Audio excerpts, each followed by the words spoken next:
मौसम विज्ञान विभाग के जो मोबाइल ऐप है मौसम, वहां जाकर मौसम ग्राम में आप कहां भी क्लिक करेंगे तो वहां आपको अगले 10 दिन का फोरकास्ट उपलब्ध होगा। इसके साथ वार्निंग भी उपलब्ध होगा। तो लू लगना कहते हैं, इसमें मॉर्टेलिटी बहुत ज्यादा है, यानी मृत्यु दर बहुत ज्यादा है। हमारी जो थर्स्ट रिस्पॉन्स होती है, it's not a very accurate reflex. हमारे पास ये जो रेडिएटेड हीट होती है जो एनवायरनमेंट में निकलती है इन मटेरियल से रात को, तो अगर सुबह वाली तपाएगी तो शाम वाली ठंडक महसूस करा देगी। पर हमारी प्रॉब्लम ये हो गई है कि हमारी दिन और रात दोनों ही तपा रही है, तो आपका एक्सपोजर बढ़ गया। 10 में से 6 लोगों की मृत्यु हो जाती है, और हमारे इंडिया में तो लैक ऑफ अवेयरनेस इतनी कि 10 में से 8 तक चला जाता है ये डाटा। हमारे मकानों में पहले मिट्टी का लेप कर दिया जाता है। अब हम ये तो नहीं कर सकते कि हमारी मॉडर्न बिल्डिंग में नहीं कर सकते, पर ये तो कर सकते हैं कि वो मटेरियल कम करें जो कि नुकसानदेह है, जैसे शीशे का ज्यादा।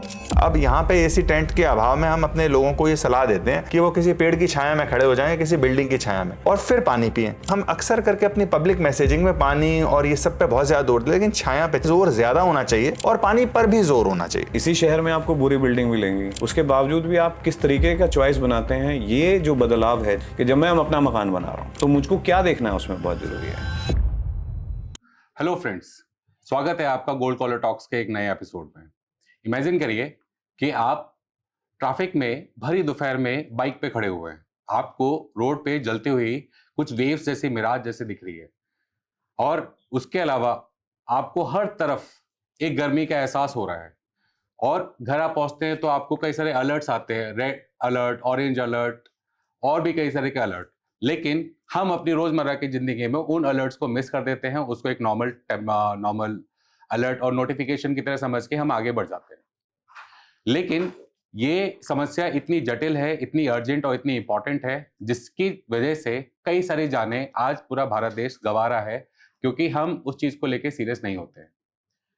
Namaskar and welcome to Gold Collar Talks once again, and welcome to this exciting, enlightening topic of heat crisis and its challenges and preparedness. We try to cover this topic in a very comprehensive manner. Therefore, we have invited our epitomic experts, panel members who will enlighten us with their knowledge in different aspects of heat and heat crisis in India, its challenges. और हम पूरी तरह जानेंगे आज के episode में कि आपको हीट से बचाव के लिए क्या जरूरी उपाय हैं, आपको किन किन बातों का ध्यान रखना चाहिए, अर्बन कंस्ट्रक्शन में आपको क्या बात जरूरी है, और सबसे मेन इंपॉर्टेंट बात कि आपको इंडियन गवर्नमेंट के इंडियन मेट्रोलॉजिकल डिपार्टमेंट की जो वार्निंग साइंस है या जो उनका वर्क है, उसको आपको कितना सीरियसली लेने की आवश्यकता है। So let's go ahead and start this wonderful conversation.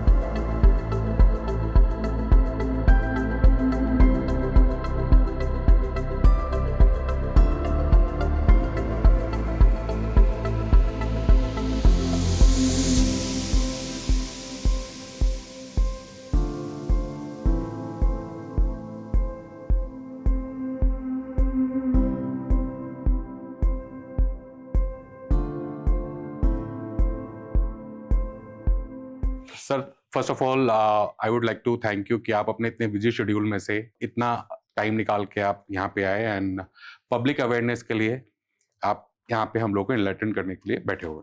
So first of all a big thanks sir. Now my first question sir regarding heat crisis and your experience. Sir, you have enormous amount of experience in weather forecasting and this Indian meteorological departments. So in your experience, how people perceive the warning systems of Indian meteorological departments 20 years before and 20 years right now in the current scenario, sir? Sir thank you. आप 20 साल पहले भारत मौसम विज्ञान विभाग का दिए हुए पूर्वानुमान और सतर्क सूचना को देखें और इसको आज के जो सतर्क सूचना है इसके साथ तुलना करें, आप देखिए एक पैराडाइम शिफ्ट हुआ है। 20 साल पहले जो सूचना जा रहा था वो इतना एक्यूरेट नहीं था, कंसिस्टेंट नहीं था, और लोगों के पास पहुंचने के लिए माध्यम भी तब नहीं था। मोस्टली लोग तब ऑल इंडिया रेडियो के ऊपर निर्भर कर रहे थे। लोगों का कैपेसिटी नहीं था टीवी खरीद करने के लिए। मगर over the period of time Bharat मौसम विज्ञान विभाग में जो आधुनिकीकरण हुआ यानी मॉडर्नाइजेशन हुआ, इसमें वेदर फोरकास्टिंग का प्रत्येक अंग जैसे कि meteorological observations, data communication, modelling, forecasting, early warning generation and dissemination सभी में अभूतपूर्व परिवर्तन हुआ है। सो इसके पीछे apart from technological and financial investment दूसरा सभी कारण ये रहा कि कोलाबोरेशन रहा बहुत सारे ऑर्गेनाइजेशन के अंदर, जिसकी वजह से अभी जबकि 20 साल पहले हमारा पास सिर्फ एक ही वेदर प्रेडिक्शन मॉडल था, अभी हर दिन हम 7 वेदर प्रेडिक्शन मॉडल्स रन करते हैं और 3-4 मॉडल बायलैटरल अंडरस्टैंडिंग में दूसरा कंट्री का भी इस्तेमाल करते हैं। तब हमारे पास एक सैटेलाइट था जिसमें हर 3 घंटे में एक पिक्चर मिल रहा था। अभी हमारे पास 2 सैटेलाइट है जिसमें हर 15 मिनट में हमको इमेज एंड डाटा अवेलेबल हो रहा है। तब हमारे पास लिमिटेड कंप्यूटिंग फैसिलिटी था, जबकि हमारे पास अभी 28 petaflop of high performance computing system है। और इसके साथ साथ तब एंटायर प्रोसेस एनालॉग था, मैनुअल था। हम हाथ में टेलीग्राम भर के डाटा कलेक्ट कर रहे थे हमारा ऑब्जर्वेटरी से, और टेलीप्रिंटर टेलेक्स का इस्तेमाल कर रहे थे। तब हम चार्ट में, इंडिया मैप में सभी डाटा को माने प्लॉटिंग करके हाथ में एनालिसिस कर रहे थे, हाई प्रेशर, लो प्रेशर या high temperature, low temperature zone को इस्तेमाल आइडेंटिफाई करने के लिए। और अभी हमारे पास कंप्लीटली डिजिटल प्लेटफॉर्म है और web based GIS systems utilise हो रहा है। डाटा कम्युनिकेशन अकॉर्डिंगली सिर्फ वो कन्वेंशनल मेथड नहीं, आजकल हम internet, social media and crowd sourcing data भी हम इस्तेमाल कर रहे हैं। सो डाटा वॉल्यूम का बात करें तो अभी लगभग 3 GB गीगाबाइट्स डाटा एक साइकिल में, जैसे फॉर एग्जाम्पल मॉर्निंग साइकिल में जो मॉडल यूज होता है, इसमें ये एसिमुलेट हो रहा है। और कम्युनिकेशन बात करें तो ओनली 512 किलोबाइट्स डाटा में हम शुरू किए थे, तब अभी आप यहाँ तक पहुँच गए हैं। इसका नतीजा यही हुआ कि over the period of time, past 10 years की बात करें तो 40 to 50% इंप्रूवमेंट हुआ है फोरकास्ट एक्यूरेसी में। आप हीट वेव की बात करें या कोल्ड वेव या हेवी रेनफॉल या थंडरस्टॉर्म या साइक्लोन, सभी में परिवर्तन हुआ है और फोरकास्ट एक्यूरेसी बढ़ा है। ना सिर्फ इतना नहीं, हमारा जो फोरकास्ट पहले जा रहा था एक मीटरोलॉजिकल सब रीजन लेवल पे जा रहा था, यानी एक बहुत बड़ा एरिया के लिए हम फोरकास्ट दे रहे थे, ग्रानुलर फोरकास्ट नहीं था। अभी आप जाएंगे, मौसम ग्राम जैसे हमने इंट्रोड्यूस किए हैं, इसमें आप भारत मौसम विज्ञान विभाग के जो मोबाइल ऐप है मौसम, नहीं तो इसका जो वेबसाइट है, वहाँ जाकर मौसम ग्राम में आप कहाँ भी क्लिक करेंगे तो वहाँ आपको अगले 10 दिन का फोरकास्ट उपलब्ध होगा। इतना नहीं, इसके साथ वार्निंग भी उपलब्ध होगा। आप कोई पंचायत का नाम लिखिए, विलेज का नाम लिखिए, तहसील का नाम लिखिए, आपको फोरकास्ट उपलब्ध होगा नेक्स्ट 10 डेज के लिए। सिमिलर जो सेक्टरल एप्लीकेशन है, कोई कृषि के लिए हो कि शहरीकरण के लिए हो कि हाइड्रोलॉजी सेक्टर हो कि डिजास्टर रिस्क रिडक्शन हो, सभी क्षेत्र के लिए अभी ऐसे वेब जीआईएस बेस्ड इंफॉर्मेशन लोगों को उपलब्ध हो रहा है। और इसके साथ साथ हम और एक पैराडाइम शिफ्ट किए हैं। आजकल हम सिर्फ फोरकास्ट नहीं दे रहे हैं, हम इम्पैक्ट बेस्ड फोरकास्ट और रिस्क बेस्ड वार्निंग दे रहे हैं। इसमें ये मतलब होता है कि हम ये नहीं बोलते हैं कि कल वेदर क्या होगा, मगर ये हम बोलते हैं कल वेदर के साथ साथ क्या इसका प्रभाव होगा, सो क्या स्टेप आपको लेना चाहिए। सो ये जो इन्फॉर्मेशन डेवलप कर रहे हैं, ये सिर्फ भारत मौसम विज्ञान विभाग नहीं, all state government, central government का जो तथ्य है वो सभी को लेकर सभी तरीके का जियो स्पेशल डाटा जो है इसको इस्तेमाल करते हुए सभी ऑर्गेनाइजेशन, जैसे हीट सेक्टर में हेल्थ डिपार्टमेंट के साथ सेंट्रल एंड स्टेट में, इवन इंडियन मेडिकल एसोसिएशन के साथ कोलैबोरेट करके इसको हम डेवलप कर रहे हैं। और इसके लिए सभी एक्शन प्लान भी डेवलप होता है। सो यही कोशिश रहा है कि impact based forecast expect warning दिया जाए, जैसे कि अर्ली वार्निंग को इस्तेमाल करते हुए अर्ली एक्शन लिया जाए, loss of life and property जो हो रहा है इसको मिनिमाइज किया जाए। नतीजा यही हुआ। आप देखेंगे 20 साल पहले जैसे 99 सुपर साइक्लोन में 10,000 लोगों का मृत्यु हुआ था, अभी ऑलमोस्ट 0 डेथ हो रहा है 2023-2024 में। चलिए हीट वेव की बात करें 2015 में आंध्र प्रदेश उड़ीसा की बात करें, वहाँ 2000 लोगों का मृत्यु हो गया था हीट वेव की वजह से, पर अभी ऐसा डेथ नहीं हो रहा है।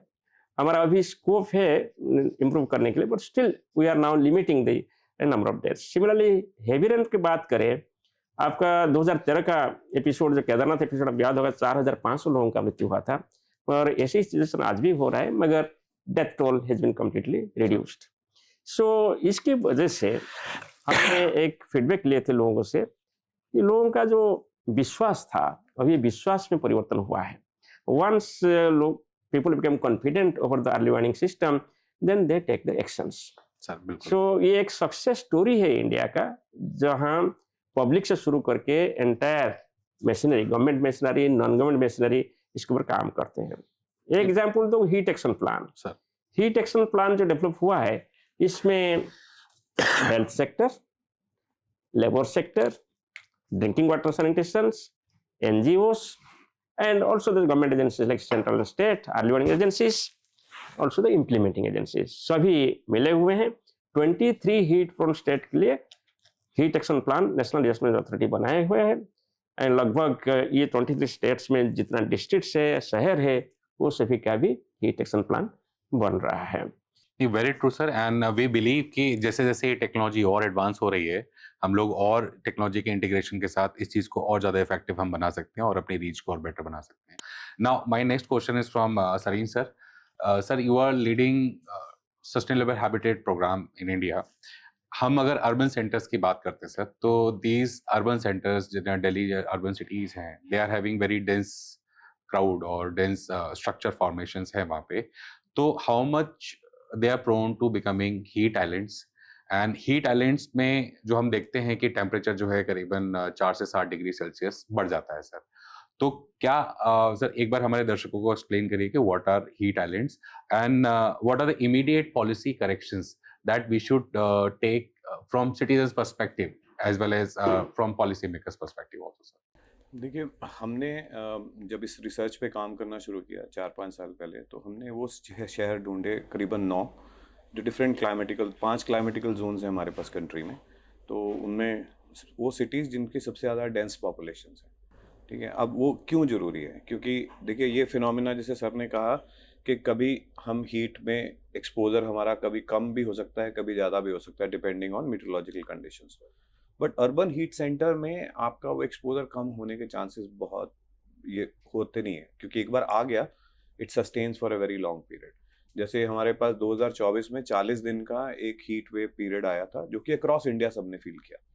बट इस तरीके की कंडीशन आप अपने अर्बन सेंटर्स में रेगुलरली फील करेंगे। उसका रीज़न है क्योंकि आपके आसपास के जो छोटे शहर हैं, या वो जहाँ पे डेवलपमेंट इतनी स्ट्रांग नहीं है, वहाँ पे आपके टेम्परेचर्स जो हैं वो कम महसूस होते हैं। ये अगर आप 2 व्हीलर चलाते हैं या आप कभी गाड़ी शीशा खोल के भी चलाएंगे, तो आपको आपके शहर के अंदर ही कुछ ऐसे एरिया मिल जाएंगे जहाँ आपको लगेगा ये ठंडा है और ये ज़्यादा गर्म है। अब ये क्यों होता है? उसके 3 चीज़ें जिसको बोलते हैं ना, एक मिश्रण है। उसमें पहला है लैंड कवर। लैंड कवर का मतलब है कि आपके पास ग्रीन कितना है, पानी कितना है, आपकी प्रॉक्सिमिटी टू दैट, तो ये कंपोनेंट ऐड करता है। दूसरा होता है अर्बन मॉर्फोलॉजी। अब उसमें एक है आपके हाई राइज स्ट्रक्चर्स कितने हैं। अब पेड़ की हाइट से बिल्डिंग्स बहुत ऊपर निकल गई, जो कि अब वो कंट्रोल से बाहर हो जाता है। प्लस आपके पास बहुत सारा ऐसा मास मटेरियल ऐसा आ गया जो कि हीट को काफ़ी देर तक रोकेगा, रिटेन करेगा। और जो नाइट टाइम टेम्परेचर इंक्रीज की हम बात कर रहे हैं, वो हमारे पास ये जो रेडिएटेड हीट होती है, जो एनवायरनमेंट में निकलती है इन मटेरियल से रात को, वो आपको जो दिन और रात को ना 2 हम नर्स के तौर पे देखते हैं कि हमारे इवन काफ़ी जगह ये बोला गया है कि दिन और रात जो है 2 नर्सेस की तरह होती है। तो अगर सुबह वाली तपाएगी तो शाम वाली ठंडक महसूस करा देगी। पर हमारी प्रॉब्लम ये हो गई है कि हमारी दिन और रात दोनों एक जैसे दोनों ही तपा रही है। तो आपका एक्सपोजर बढ़ गया और टेम्परेचर आपके पास ज़्यादा है। अब तीसरा सबसे इंपॉर्टेंट एलिमेंट है इसके अंदर, जो एंथ्रोफ्रेजिक हीट का। उसका मतलब है ये गाड़ियाँ, ये जो AC हम यूज़ कर रहे हैं। अब एयर कंडीशनिंग क्या करता है? हीट को डिस्प्लेस करता है, कूल्थ जनरेट नहीं कर सकता। कूल्थ जनरेट करने के लिए आपको एक अच्छे आर्किटेक्चर पे जाना पड़ता है। पर अगर हमारा आर्किटेक्चर पुअर है, हमारा मटेरियल चॉइस पुअर है, हमारी बिल्डिंग ज़्यादा हीट रिटेन करेगी, फिर हम AC लगा के उस भरी हुई हीट को बाहर पर्यावरण में फेंक देंगे। अब वो हीट जो मटेरियल से अब्जॉर्ब हुई, फिर मैंने वो जो बिल्डिंग के अंदर भरी थी उसको भी बाहर फेंका, फिर मैं गाड़ी चला रहा हूँ, ईंधन जला रहा हूँ, हो सकता है मैं बहुत सारी चीज़ें हैं, ईटरीज हैं जिनमें आपके डायरेक्ट जो है एमिशन सोर्सेज हैं। तो उनके कारण आपके एक लोकल इन्वायरमेंट में एक तापमान जो कि आम आपके शहर के अंदर या उस जगह पे कम होगा, यहाँ पे बहुत ज़्यादा पाया जा सकता है। शहर के अंदर ही 2 इलाके जो एक जैसे दिखते हैं, दोनों की मॉर्फोलॉजी में के अंदर वेरिएशन अगर करेंगे 7 से 8 डिग्री का फर्क आ जाता है। तो अब इसमें, और हमने जैसे दिल्ली के केस में भी और बहुत शहरों में भी और में देखा, जो हमारे ज़्यादातर जिनको कहते हैं ना वल्नरेबल ग्रुप्स, जिनका सर ने मेंशन किया, जैसे फॉर एग्जांपल हमारे कंस्ट्रक्शन वर्कर्स हैं, या हमारे जितने भी रेडी मार्केट लगती हैं, या आप कहिए कि बहुत सारे हमारे स्कूल्स भी हैं जिसमें बच्चे जाते हैं, जहाँ पे आज की डेट में आप ये मानेंगे वो हीट सेंटर्स में है। दिल्ली के बहुत सारे ऐसी जगह हैं जिसमें अब कंस्ट्रक्शन में ज़्यादातर आउटर एरियाज में होती है या कहीं कहीं कोर एरिया में होती है। Most of the time exposure आप देखिए कितना ज़्यादा बढ़। अब हीट है, इंड्यूस्ड हीट है अर्बन में, एंड आपका एक्सपोजर मल्टीपल आवर्स में आया। अब आप उस क्राइसिस में आके खड़े हो गए जिसको रेस्क्यू करना आपके वार्निंग से फर्क नहीं पड़ेगा, क्योंकि आप सोचिए एक वर्कर है, उसको काम के लिए जाना ही जाना है। अगर आपने येलो अलर्ट दिया, कुछ भी दिया, पर उसको तो पैसा चाहिए ना शाम तक जीवन चलाने के लिए। अब वो अलर्ट से वो देख के बैठेगा या तो उसकी कोई भरपाई हो। तो अभी जैसे पीछे एयर पोल्यूशन के केस में जब ग्रैप लगता है, तो अभी हमारे पास आया था कि दिल्ली में स्पेसिफिकली एक इनिशिएटिव आया था कि वर्कर्स को उनकी पे जो है दी जाए। बट इस तरीके के प्रावधान अभी हीट या ऐसे कोई और natural episode plus human induce episodes में अभी नहीं है। तो इसलिए आपका एक्सपोजर जो है ना, मतलब बढ़ेगा और रादर और इंटेंस भी होगा इसमें। बिल्कुल बिल्कुल करेक्ट है सर। एंड जैसे जैसे लोगों में, हमारा मानना है सर कि लोगों में अवेयरनेस की सबसे ज़्यादा ज़रूरत है। अगर लोग थोड़े से एनवायरनमेंट कॉन्शियस होंगे या अपनी फ्यूचर जनरेशन के लिए थोड़ा कॉन्शियस होंगे, तो वो स्वतः ही अपनी जब कंस्ट्रक्शन बिल्डिंग कर रहे हैं तो थोड़ा उन बातों का ध्यान रखेंगे। सर सबसे मेन इम्पॉर्टेंट जो खतरा होता है इस गर्मी में, that is heat stroke sir. And during a study we came to know that heat stroke में जो मोर्टेलिटी रेट है it is around 40 to 50% around. If I am wrong kindly correct me. तो from hospital system perspective sir, summer में खासकर ये burden कितना बड़ा हो जाता है, खासकर इन दिल्ली और जो मेजर अर्बन सेंटर्स हैं वहाँ पर, और सब कुछ जानने के बाद में और काफ़ी चीज़ें समझने के बाद में भी लोग इसको लाइफ थ्रेटनिंग कंडीशंस क्यों नहीं मानते हैं अभी भी? ये एक बहुत ही आपका सार्थक प्रश्न है और इसका उत्तर मैं थोड़ा सा विस्तार में दूंगा। देखिए, ये जैसा कि डॉक्टर महापात्रा ने भी हमें बताया मौसम के बारे में, ये यूनिफॉर्म फिनोमेना नहीं है। जैसे अगर बात की जाए 2017 से 21 तक की, तो 700, और हमारे यहाँ बहुत ही ग्रोसली अंडर रिपोर्टेड होती है हीट स्ट्रोक। उसकी एक बड़ी वजह यह है कि इसमें डॉक्टर्स और पैरामेडिकल स्टाफ भी पूरी तरह से, मतलब ज़्यादा, कई सारे लोग अनभिज्ञता होते हैं कि कैसे डायग्नोस किया जाए। यूजुअली वो सोचते हैं कि बुखार आ रहा है किसी, क्योंकि इसके काफ़ी मिलता जुलता। तो 17 से 21 5 साल में 755 मृत्यु प्रति साल रिकॉर्ड हुई। 755? बस 755। जबकि जो इसका कंपैरेटिव आंकड़ा अमेरिका का है, वो जो कि हमसे ठंडा देश है क्योंकि टेम्परेट जोन में पड़ता है, और वो तकरीबन 800, और जो से हमसे 1/4 है आबादी में। पूरा यूरोपीय में, यूरोपियन यूनियन की बात नहीं कर, लगभग 84 करोड़ का है, हम 140 करोड़ है, उसमें यह आंकड़ा करीब 7000 का है, और हमारे यहाँ सिर्फ 755, जो कि एक गर्म देश है। तो हमें ये एहसास हुआ कि इसके डायग्नोसिस को और बढ़ाना चाहिए, क्योंकि ऐसा नहीं हो सकता कि हम लोग इसे अंडर रिपोर्ट कर रहे थे। तो फिर इसके उसमें भी काफ़ी काम हुआ, हमने कई सारी चीज़ें इससे बढ़ाई कि भाई कैसे डायग्नोसिस किया जाए इसका। एक तो डायग्नोसिस का अभाव, और दूसरा आपने पूछा जैसे यूनिफॉर्म नहीं है। 2024 मानव इतिहास के सबसे गर्म साल था जब से हमने मौसम रिकॉर्ड पूरे साल को अगर देखा जाए। 1880-1900 से हमने टेम्परेचर मॉनिटरिंग शुरू की, जब हम कहते हैं ना औसत तापमान, तो वो उस दिन का लगातार 150-200 सालों का औसत होता। तो उस warm nights, number of days which exceeded 1.5 degree, सारे लगभग 300 दिन ऐसे थे जबकि औसत वर्ल्ड ओवर बता रहा हूँ मैं। और इतनी खतरनाक बात यह है कि जैसे हमारा जो प्लानिट अर्थ है वो तकरीबन 6 लाख साल का इतिहास जो हमें बताता है। हम इंसान वजूद में आए होमो हेबिलिस से तकरीबन 21 लाख साल पहले, 6 लाख साल पहले। और ये बात हवा में नहीं होती, क्योंकि अंटार्कटिक आइस शीट, जब हम कोर शीट निकाल के उसका एक कार्बन डेटिंग करते हैं, बेंथिक डेल्टा 18 कहते हैं उसे, उसमें देखते हैं, तो उससे हमें उस वक्त की रिलेटिव आइस एज का पता लग जाता है। तो तकरीबन 6 लाख साल से हमारी पृथ्वी बेसिकली एक आइस प्लैनेट रही है। उसमें इंटरग्लेशियल पीरियड आते रहे 10-10, 12-12 हज़ार साल पहले के, और पिछली 1.5 डिग्री 2 डिग्री टेम्परेचर गर्म होने में 5000 साल लगे थे, अब 150 साल में हो गया ये। तो ये एंथ्रोपोजेनिक का जिक्र कर रहे थे, ये बहुत ही कैटास्ट्रोफिक सिचुएशन है। लेकिन ये साथ के साथ एक यूनिफॉर्म कर्व नहीं है इसका, जैसे लीनियर कर्व नहीं है XY एक्सिस पे कि भाई 2024 में 10 आए तो 2025 में 20 आएंगे, ऐसा नहीं होता।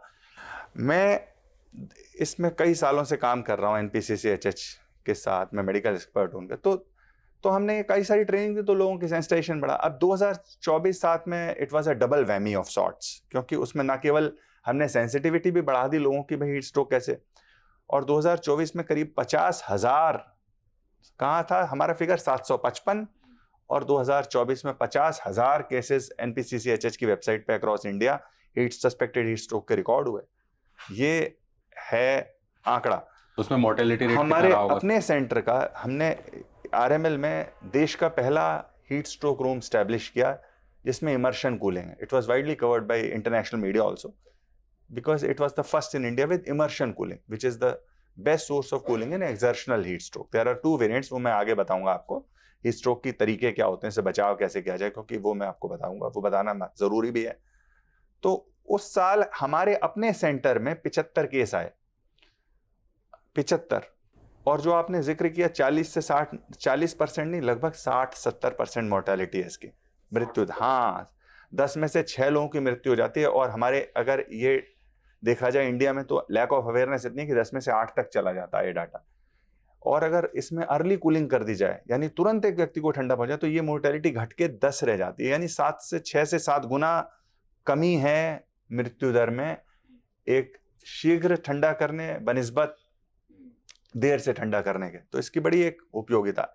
और फिर आप सोचेंगे 2025 में एक भी नहीं आया, 2026 में फिर हम तैयार हैं इसके लिए, हमारे पास सारे प्रावधान हैं। तो और जो आपने बात की हीट स्ट्रोक की, तो हीट स्ट्रोक जो ऊष्मा जनित बीमारियां, हीट रिलेटेड इलनेसेस है, वो एक स्पेक्ट्रम है ना, एक सिंगल पॉइंट नहीं है।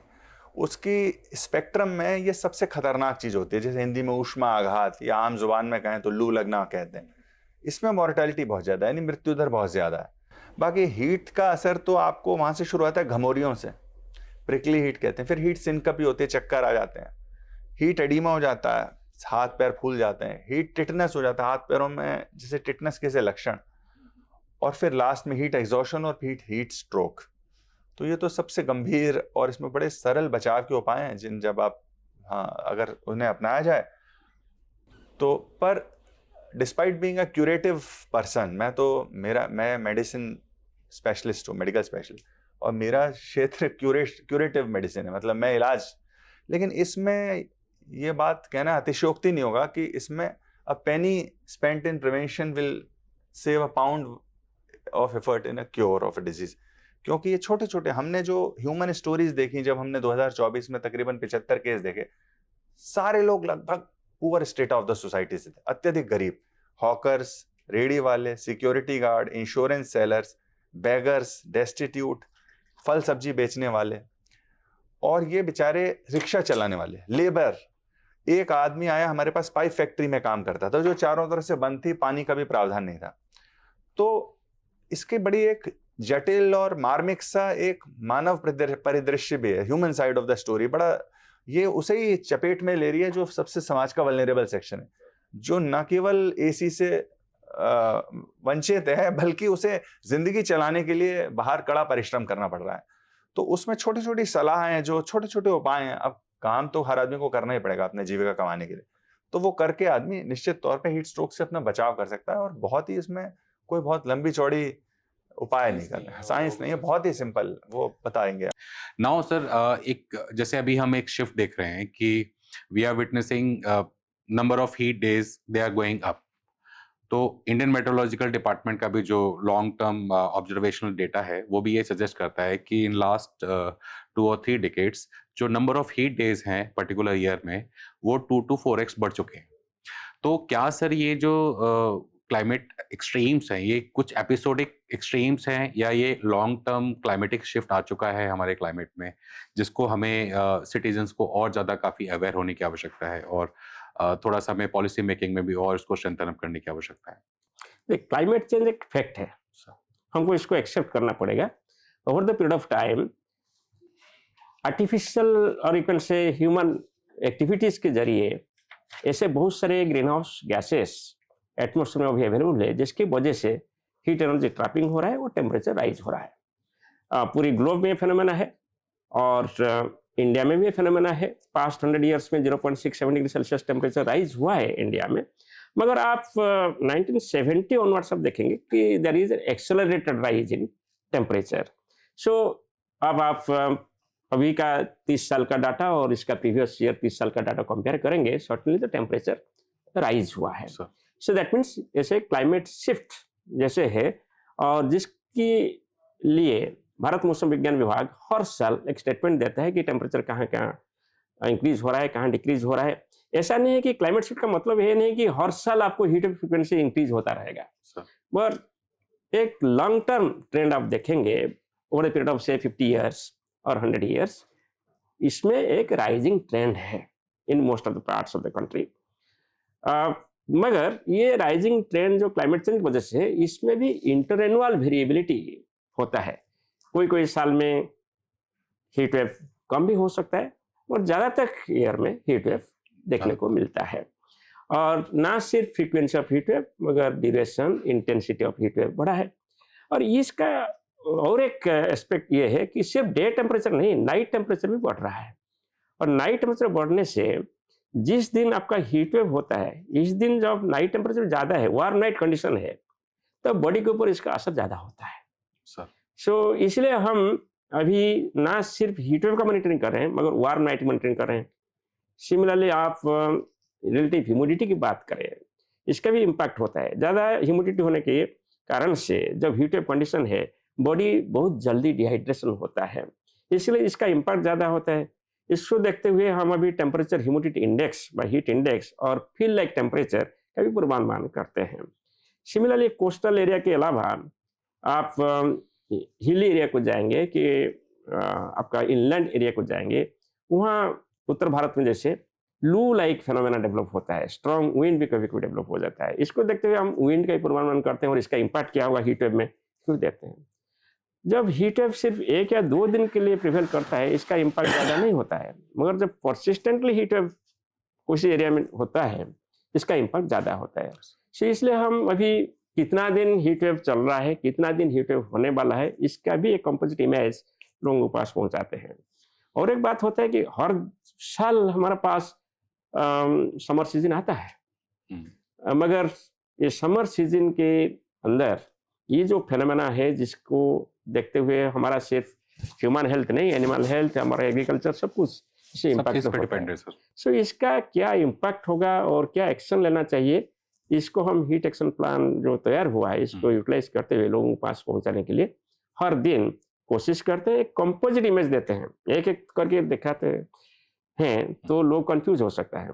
सो एक फाइनल कंपोजिट इमेज, जैसे आपने बताया कि green, yellow, orange, red colour के माध्यम पे हम ये दर्शाना चाहते हैं कि क्या इम्पैक्ट होने वाला है और क्या एक्शन लेना चाहिए। बिल्कुल बिल्कुल correct sir, and we believe कि धीरे धीरे लोगों में जब अवेयरनेस बढ़ेगी तो और ज्यादा सीरियसली इस चीज को लेंगे sir. Now my next question from Sarin sir. Sir जैसे अभी हमने बात की थी अर्बन हीट आइलैंड्स की, तो आज भी सर जो कंस्ट्रक्शन में जो मटेरियल इस्तेमाल होता है, कंक्रीट, एस्फाल्ट वगैरह, ये सब जो है अराउंड 5 गुना ज्यादा हीट एब्जॉर्ब करते हैं अदर देन नेचुरल कवर।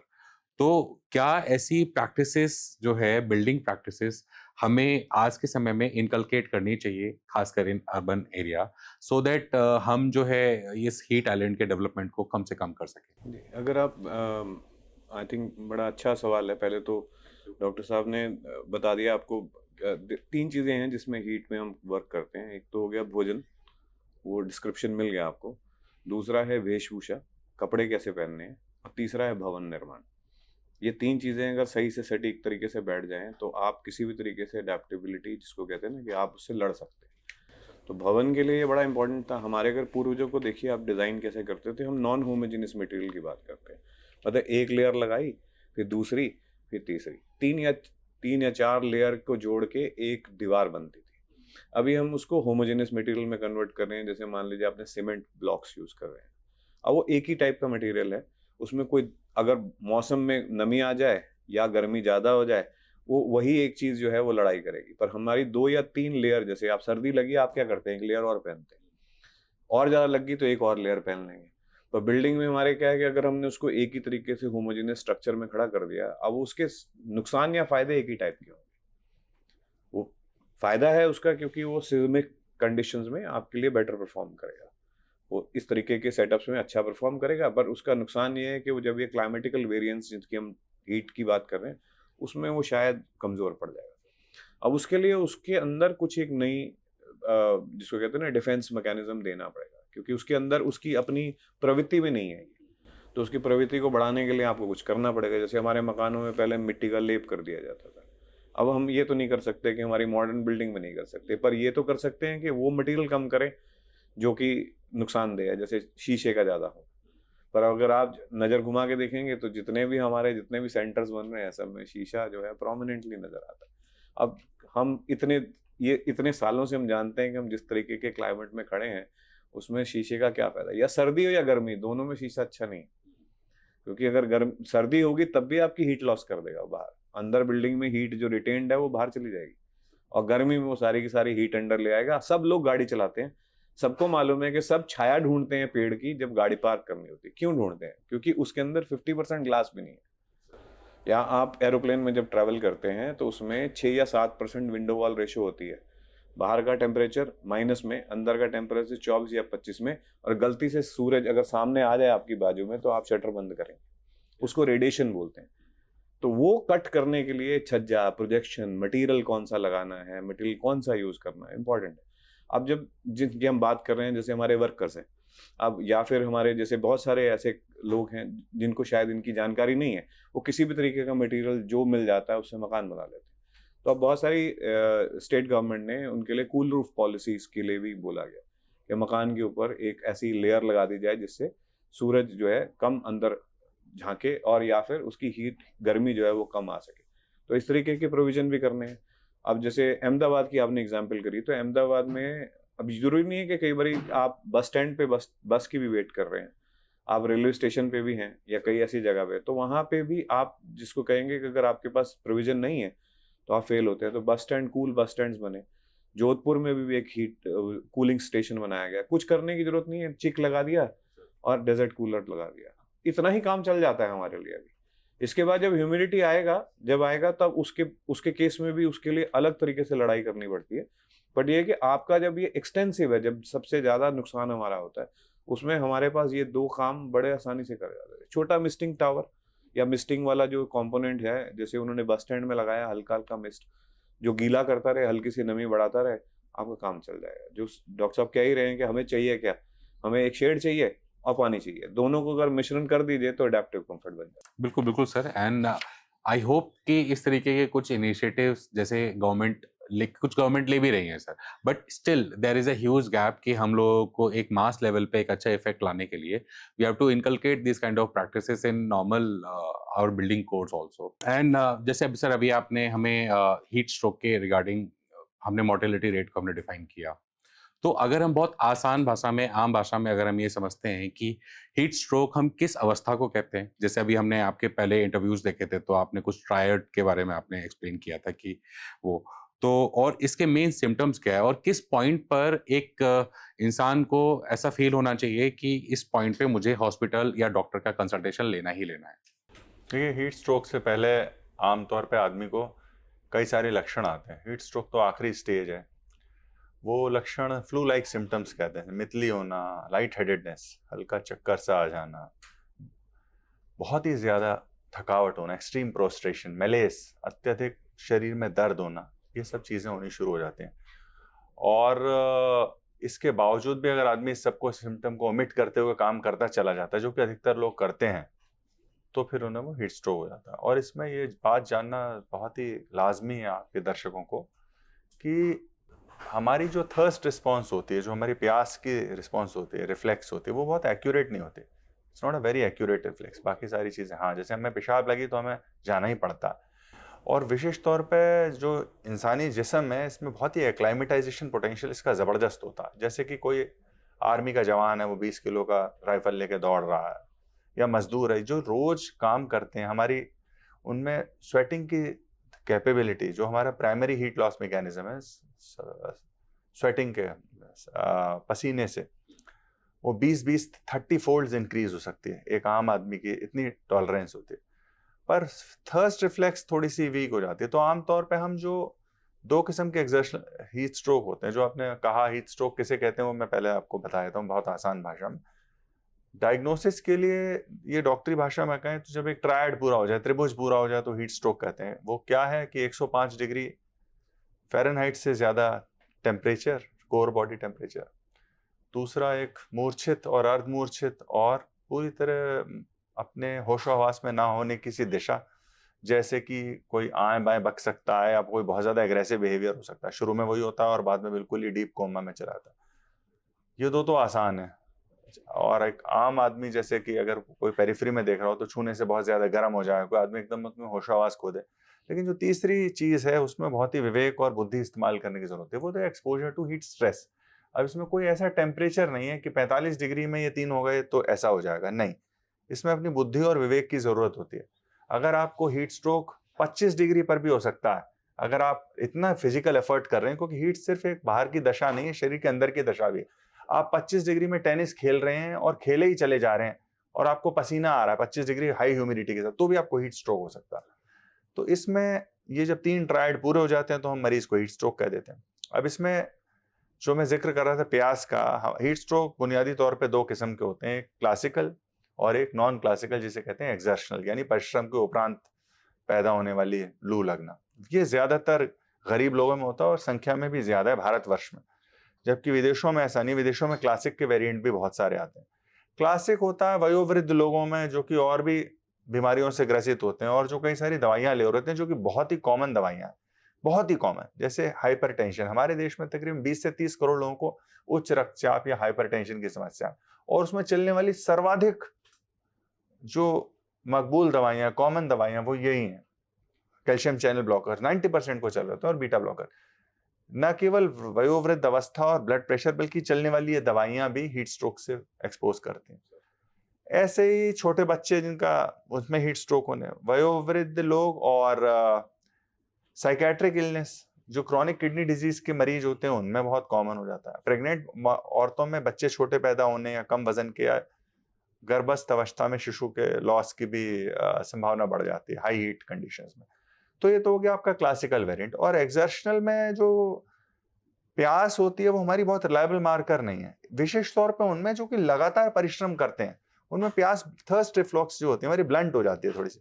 तो हमें ये चाहिए, जो भी आदमी हाई मैनुअल लेबर कर रहा है, आदमी या महिला, उसमें चाहे प्यास ना भी लगे तो भी वक्त वक्त पे पानी, और सिर्फ पानी नहीं, ये बहुत महत्वपूर्ण है, पानी में थोड़ा सा एक चुटकी नमक, या जो हमारे पारंपरिक पेय पदार्थ होते हैं, शिकंजी, लस्सी, नींबू पानी, पन्ना, नमकीन लस्सी, है ना। और हमारे पास ऐसे पदार्थ, गाजर के अचार की कांजी, जो भी जिसमें नमक भी पड़ा हो थोड़ा सा, वो लेना निहायत ही जरूरी है, क्योंकि न केवल पानी का लॉस होता है बल्कि इलेक्ट्रोलाइट इम्बैलेंस भी हो जाता है। और एक और बात, जो ये मैं कॉमन मिथ्स बस्ट कर रहा हूँ, ये बाकी तो सबको सब कुछ पता है आजकल के टाइम में, क्योंकि इंफॉर्मेशन एज है। इसमें हमारे जो डॉक्टर्स हैं वो अक्सर करके हीट स्ट्रोक को डिहाइड्रेशन की तरह ट्रीट करना चाहते हैं। ये बड़ी एक जटिल बात है। क्या ये सबसे ज्यादा सेंसिटिव बात है, और एक आम मरीज, आम आदमी के लिए भी और डॉक्टरों के लिए भी। हीट स्ट्रोक में क्या पानी की जरूरत है? जी हाँ है। क्या इलेक्ट्रोलाइट्स की जरूरत है? जी हाँ बिल्कुल है। लेकिन इन दोनों से भी ज्यादा प्रमुखता ठंडक की और छाया की। ये बात आपको कभी नहीं मिस करनी चाहिए।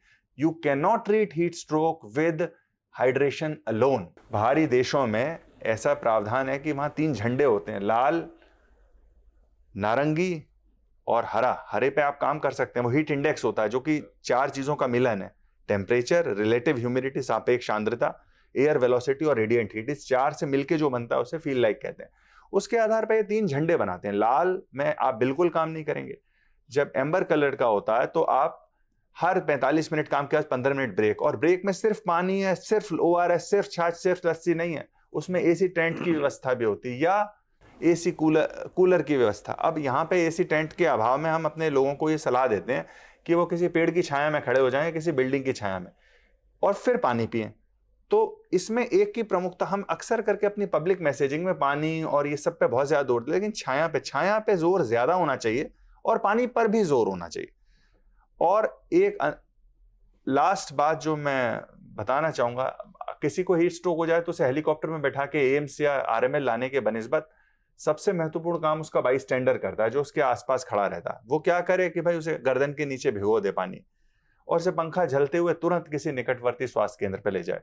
पेरिफेरी में उठाया गया एक सिंपल सा स्टेप सबसे महत्वपूर्ण है, बजाय कि बड़े बड़े डॉक्टरों के, उसके प्राणों की रक्षा करने के लिए। अक्सर करके आदमी को डर लगता है क्या बुखार तो नहीं है।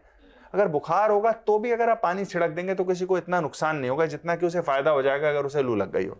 और आसपास की सिचुएशन से पता लग ही जाता है, इतनी शदीद गर्मी जब पड़ती है तो ये कर सकते हैं और इससे जान बचाने में बड़ी मददगार साबित होता है। और बाकी जो हमें करना है वो फिर आगे की बात है। बिल्कुल बिल्कुल ठीक है सर। और इसमें लोगों की अवेयरनेस बहुत बड़ी इंपॉर्टेंट रोल प्ले करती है। जैसा कि आपने बताया कि जब तुम डॉक्टर पे लाने की बजाय तो वहीं पे जो बेसिक ट्रीटमेंट उसका हो सकता है जिससे हीट स्ट्रोक से उसकी जान बच सकती है, दैट कैन बी डन। तो हमें अवेयरनेस पे बहुत ज़्यादा जोर करने की जरूरत है।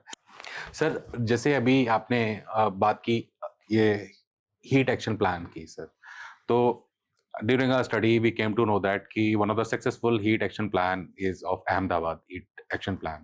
तो वहाँ पर सर हीट एक्शन प्लान में आपका timely warning plus public outreach के काफ़ी अच्छे मेथड्स अपनाए गए, डिफरेंट टाइप्स के कलर कोडिंग के जो हमने अर्ली वार्निंग साइंस है उसको अपनाए। But during your from your experience क्या लगता है आपको सर कि इतनी फोरकास्टिंग में इतना अच्छा इंप्रूवमेंट होने के बावजूद भी जो हमारे ये बिहेवियरल कंप्लायंस है सिटीजन्स की तरफ से, हम उसको एक्शन में क्यों नहीं कन्वर्ट कर पा रहे हैं? आई मीन हम किस तरीके से, अगर लोग समझना चाहें तो किस तरीके से हम इन सारी वार्निंग सिस्टम्स को एक्शन में परिवर्तित करें, जैसा कि हमने साइक्लोन के लिए किया सर? इंडिया एक वास्ट कंट्री है और जैसे प्रीवियस स्पीकर्स ने बोल रहे थे, हीट वेव का इम्पैक्ट सभी जगह में समान तरीका से नहीं होता है। With in A city also कुछ पैकेट में ज़्यादा महसूस होता है तो कुछ पैकेट में कम महसूस होता है। और फिर हीट वेव डिपेंड करता है आपका सोशियो इकोनॉमिक कंडीशंस के ऊपर, लोग कैसे हैं। जो poorest are sufferers, worst sufferers. So इसीलिए कोई एक मानदंड काम नहीं करता है। इसलिए हीट एक्शन प्लान सभी सिटी के लिए, सभी जिलों के लिए, सभी ब्लॉक या तहसील के लिए होना चाहिए। वो प्रयास में जारी होते हुए एक state level heat action plan 23 heat prone states के लिए बना हुआ है। और सिटी लेवल पे पहले जो अहमदाबाद में हीट एक्शन प्लान बना था वो एक बहुत अच्छा सक्सेस स्टोरी है। और इसका हीट एक्शन प्लान में डिफरेंट कंपोनेंट्स है। फर्स्ट कंपोनेंट ये है कि जो हम वार्निंग देते हैं, जैसे फॉर एग्जांपल हमने बोला कि अहमदाबाद में टेम्परेचर 42 डिग्री सेल्सियस होगा और हीट वेव कंडीशन रहेगा, मगर that heat wave 42 degree Celsius पूरा अहमदाबाद डिस्ट्रिक्ट के लिए एप्लीकेबल नहीं है। सो ये जो कार्यक्रम हाथ को हम लिए थे, जैसे कि NCPH and state government, state municipal corporation of Ahmedabad, then IMD, health department, so ये मिला के पहले तो वो पर्टिकुलर एरिया के लिए जहाँ आपका स्लम्स है, कि जहाँ आपका कोई वाटर बॉडीज है, कि कहाँ पूरा कंप्लीट कंक्रीट स्ट्रक्चर है, वो सही में क्या होता है। जैसे कि सरेन साहब बोल रहे थे हीट वेव, हीट आइलैंड के इम्पैक्ट जैसे, इसमें इसको तैयार किया गया कि एक्चुअल थ्रेशोल्ड क्या है उस एरिया में। एंड वो थ्रेशोल्ड जब आ जाता है तब हीट वेव के ऊपर जो हीट एक्शन प्लान बना हुआ है इसको एक्शन लिया जाता है। इस एक्शन में कंप्लीट स्ट्रक्चर इन्वॉल्व हो जाते हैं। जैसे कि मैं बोल रहा था कि म्यूनिसिपल कॉर्पोरेशन, इसके बाद ministry of labour, ministry of health, ministry of drinking water and sanitation and school education, all this things. इसके लिए क्या क्या प्रावधान इसमें लिखा गया है, अकॉर्डिंगली एक्शन शुरू हो जाता है। और जिसका नतीजा यही हुआ कि डेथ टोल तो कम हुआ, इसके बाद इसका जो इम्पैक्ट हो रहा था वो भी कम हुआ। और इसको पूरी शहर, जितना शहर हमारे पास है, जितना ग्रामीण इलाका है, सभी इलाका में इसको लागू करना पड़ेगा, नंबर 1। नंबर 2 ये है कि मिटिगेशन सिर्फ अर्ली वार्निंग से नहीं होगा। इसके साथ जैसे सरीन साहब बोल रहे थे, आपको तो ये प्रावधान भी करना पड़ेगा कि आज वो काम के लिए नहीं जाएंगे तो उनके लिए क्या कंपेंसेशन है। तीसरा ये है कि some kind of adaptive measures, बहुत सारे राज्यों में एडाप्टिव मेजर्स लिया गया है। फॉर एग्जांपल जो लेबर फोर्स है उनको बोला गया कि नहीं, आप फील्ड से 11 बजे से पहले वापस आ जाएंगे, फिर फील्ड को आप 3 बजे के बाद जाएंगे, 11 से 3 आप काम नहीं करेंगे। सिमिलरली जो स्कूल से, हमारा बचपन से भी ये हो रहा था कि समर सीजन में स्कूल्स मॉर्निंग क्लासेस होता है, वो पूरा 10 से 4 जो क्लास होता है ये समर सीजन में नहीं होता है। सिमिलरली जो ड्रिंकिंग वाटर की बात है, इसका भी प्रोविजन है वो बहुत सारे पुराना है, मगर इसको एक्सेलरेटेड किया जा रहा है, क्योंकि धीरे धीरे हम जब हीट वेव में गति करते हैं जबकि रेनफॉल कम होता है, सो वाटर स्कैर्सिटी भी दिखाई देता है। इसलिए वाटर अवेलेबिलिटी इसको भी हमको इंश्योर करना पड़ेगा। देन हेल्थ फैसिलिटी, सो इमीडिएट हेल्थ फैसिलिटी जो ज़रूरत है हमारे पास अभी, जैसे आशा कर्मियों हैं, और क्योंकि ये पॉसिबल नहीं है कि आप हॉस्पिटल सभी गांव में कि सभी जगह में उपलब्ध कराएंगे, मगर एक नेटवर्क के जरिए अवेयरनेस के साथ साथ इमीडिएट फास्ट एड जैसे क्या करना चाहिए, ये सभी बंदोबस्त हम करें तो इसमें और सुझाव आ सकता है। मैं आपको एक एग्जांपल दूंगा। लास्ट ईयर जब हीट वेव कंडीशन चल रहा था, तब एक सैटरडे में ऑफिस में बैठा हूँ, अचानक रिक्शा पुलर्स एसोसिएशन का सेक्रेटरी सर, उनके साथ साथ जो स्ट्रीट वेंडर्स उनका एसोसिएशन का सेक्रेटरी, वो दिन आए मुझे मिलने के लिए और मिला। उन्होंने बोले कि सर हमको हीट वेव फोरकास्ट चाहिए। ठीक है, सो उन्होंने बोला कि नहीं, हमको सिर्फ नहीं, domestic workers association, street vendors association and then rickshaw puller association. ठीक है, सो हमने इमीडिएटली क्या किया, उनका जो एसोसिएशन लेवल पे जितना लोग है उन सभी को लेकर व्हाट्सएप ग्रुप बनाया सर। और next day onwards we started. अभी भी हम उनको ना सिर्फ हीट वेव मगर सभी तरीके का सतर्क सूचना उन लोगों के पास जा रहा है। सो आप भी आश्चर्य में जानकर वो क्या किया, इमीडिएटली उन्होंने लिया एक ब्लैक बोर्ड जैसे मंडी के अंदर रख दिया, वहां लिख दिया कि आज तापमान 40 से 42 डिग्री सेल्सियस है, इसमें आपको ऐसे नुकसान हो सकता है, इसलिए जब आप बेच रहे हैं, फल बेच रहे हैं कि कुछ काम कर रहे हैं, थोड़ा सा बीच बीच में रेस्ट ले लीजिए, छाया में रहिए, पानी पी लीजिए, और जब भी आपको कुछ चक्कर आ रहे हैं कि कुछ महसूस हो रहा है कि आप तबीयत ठीक नहीं है, इमीडिएटली आप छाया को जाकर डॉक्टर के परामर्श कर लीजिए। सो ये अपने आप जो अर्ली एक्शन एक कम्युनिटी लेवल में शुरू हो गया, ये इसको एक रिवोल्यूशनरी वे पर हम इसको बोले हैं कि ये सभी शहर में ये लागू होना चाहिए। मगर वो इसके बाद फिर दोबारा मेरे पास आए, लेकिन सर आपने तो अच्छा सजेशन दे दिया, मगर इसके बाद हम क्या करें, पानी कहाँ से लाए? इसे इतना बड़ा मार्केट प्लेस है, लोगों को पानी उपलब्ध होना चाहिए। मार्केट प्लेस में पॉपुलेशन डेंसिटी बहुत ज़्यादा है वर्कर के हिसाब से, और जो लोग मार्केटिंग के लिए जा रहे हैं, सर पानी कम के लिए। सर उन्होंने बोला कि सर आप थोड़ा लिखिए। मैं कोशिश किया एनडीएमसी को, और उन्होंने बोला आप भी लिखिए। सो ये एक मिलित प्रक्रिया है, माने कोऑर्डिनेटेड एफर्ट है। इसमें सिर्फ अर्ली वार्निंग सर्विस प्रोवाइडर या सिर्फ हेल्थ एजेंसीज काम करने से नहीं होगा, इसको हम सभी को इकट्ठा मिलकर जो ग्राउंड लेवल का जरूरत है सर, उसको एड्रेस करना पड़ेगा। सिमिलर आप एक सोच लीजिए, जो डोमेस्टिक वर्कर्स है, जो खाना पकाने के लिए घर को जाते हैं शहर में, शायद आपको जानकारी होगा कि किचन में हम लोग फैन भी नहीं लगाते हैं, और ये लोग हीट वेव में किचन में काम करते हैं। ओके, हम लोग यहाँ एसी में बैठे होंगे और नेक्स्ट रूम वो पूरा गर्मी के अंदर खाना बना रहा है। कि हमारा जो ह्यूमैनिटी है वो भी थोड़ा रेस्पॉन्स आना चाहिए। सो इसको लेकर हम ये जो भी प्रक्रिया है, देश के जो ग्राउंड रूट लेवल पे, ग्रास रूट लेवल पे लोग जो कि सक्षम नहीं है एसी के लिए कि कोई कूलिंग एनवायरनमेंट के लिए, उनको हम मदद कर सकते हैं। दूसरा पॉइंट मैं ये बोलना चाहता हूँ कि हमारा जो ट्रेडिशनल एफर्ट है, for example we know that main summer season starts from 15th April, that is the Mahavishuva Sankranti. If you go to Mahavishu Sankranti villages now also, you will find that there is a tradition that जलदान करते हैं, शरबत पिलाते हैं, लस्सी देते हैं, to commemorate that summer season आ गया, अवेयरनेस। लोग अभी भी आप नॉर्थ इंडिया जाइए, कुछ घर जाइए, पहले आपको एक ग्लास ऑफ वाटर देते हैं। Yes sir. सो इसको हम जीवित रखना पड़ेगा, और इसको माध्यम बना के ट्रेडिशनल नॉलेज को, हमारा जो साइंटिफिक नॉलेज है, इसको मिला के लोगों के पास सचेतनता बढ़ाना पड़ेगा। बिल्कुल बिल्कुल करेक्ट है sir, and perfectly coated example जो आपने बताया कि जो एसोसिएशंस थी मंडी की, तो वो इसीलिए कर पाए because they are serious about it. उन्होंने देखा कि हाँ हमें लॉस हो रहा है, इसीलिए चलो हम सीरियस होके करते हैं। सर जैसे अभी आपने डिस्कस किया था regarding heat resilient design, passive cooling and ventilation norms हैं, और रिफ्लेक्टिव मटेरियल्स का ज़्यादा इस्तेमाल करना, तो इस तरीके के जो इनिशिएटिव्स हैं, क्या लगता है आपको सर जो हमारा नेशनल बिल्डिंग कोड है सर, उसमें रेगुलेटरी नॉर्म्स के तरीके से क्या इनको इस्तेमाल करने की आवश्यकता है अभी, या मतलब इसको और थोड़ा सा और इग्नोर किया जा सकता है? देखिए, कोड की अगर आप बात करेंगे तो SP41 तब आया था, जो हमारा एक पुराना बहुत कोड है, वो मेरे ख्याल से 70 या 80 के दशक में आया। वो बहुत बढ़िया कोड है, ठीक है। अब हमारा प्रॉब्लम ये है कि हम अपना कोड छोड़ के हम वो कोड लेके आ जाते हैं जो बाहर से इन्फ्लुएंस्ड होता है। वहाँ प्रॉब्लम आती है, क्योंकि हमारा कोड तो ये भी कहता है कि अगर आपने, एक होता है मास और एक होता है इंसुलेशन, उसको अगर मैं यहाँ से यहाँ बदल दूं तो हमारा इंडियन कोड ये कहता है कि इसको बाहर रखना है कि अंदर रखना है, उसमें भी वेरिएशन आता है।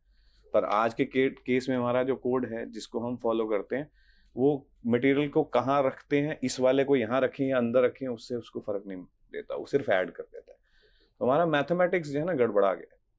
तो जैसे सर ने बोला ना कि जब हीट बढ़ती है तो एक्सपोनेंशियली इंक्रीज करता है, तो वो जो एक्सपोनेंशियल वाला कंपोनेंट जब एडिशन में आ गया, आप कहेंगे 2 + 2 4 ही होता है, पर हमें काफी बार पिक्चरों में हमारे बड़े एक्टर्स ने बताया कि 2 और 2 5 भी होता है या 10 भी बन सकता है, राइट। तो इसीलिए, क्योंकि ये कॉम्बिनेशन जो है ये हमारे साइंस में था, पहले से एम्बेडेड था। अब हमने जब उसको एक ऐसे कोड को लेके आके अप्लाई करने की कोशिश करते हैं जिसमें वो सारी यूनिफॉर्मिटी की बात करता है, वहाँ इशू आएगा।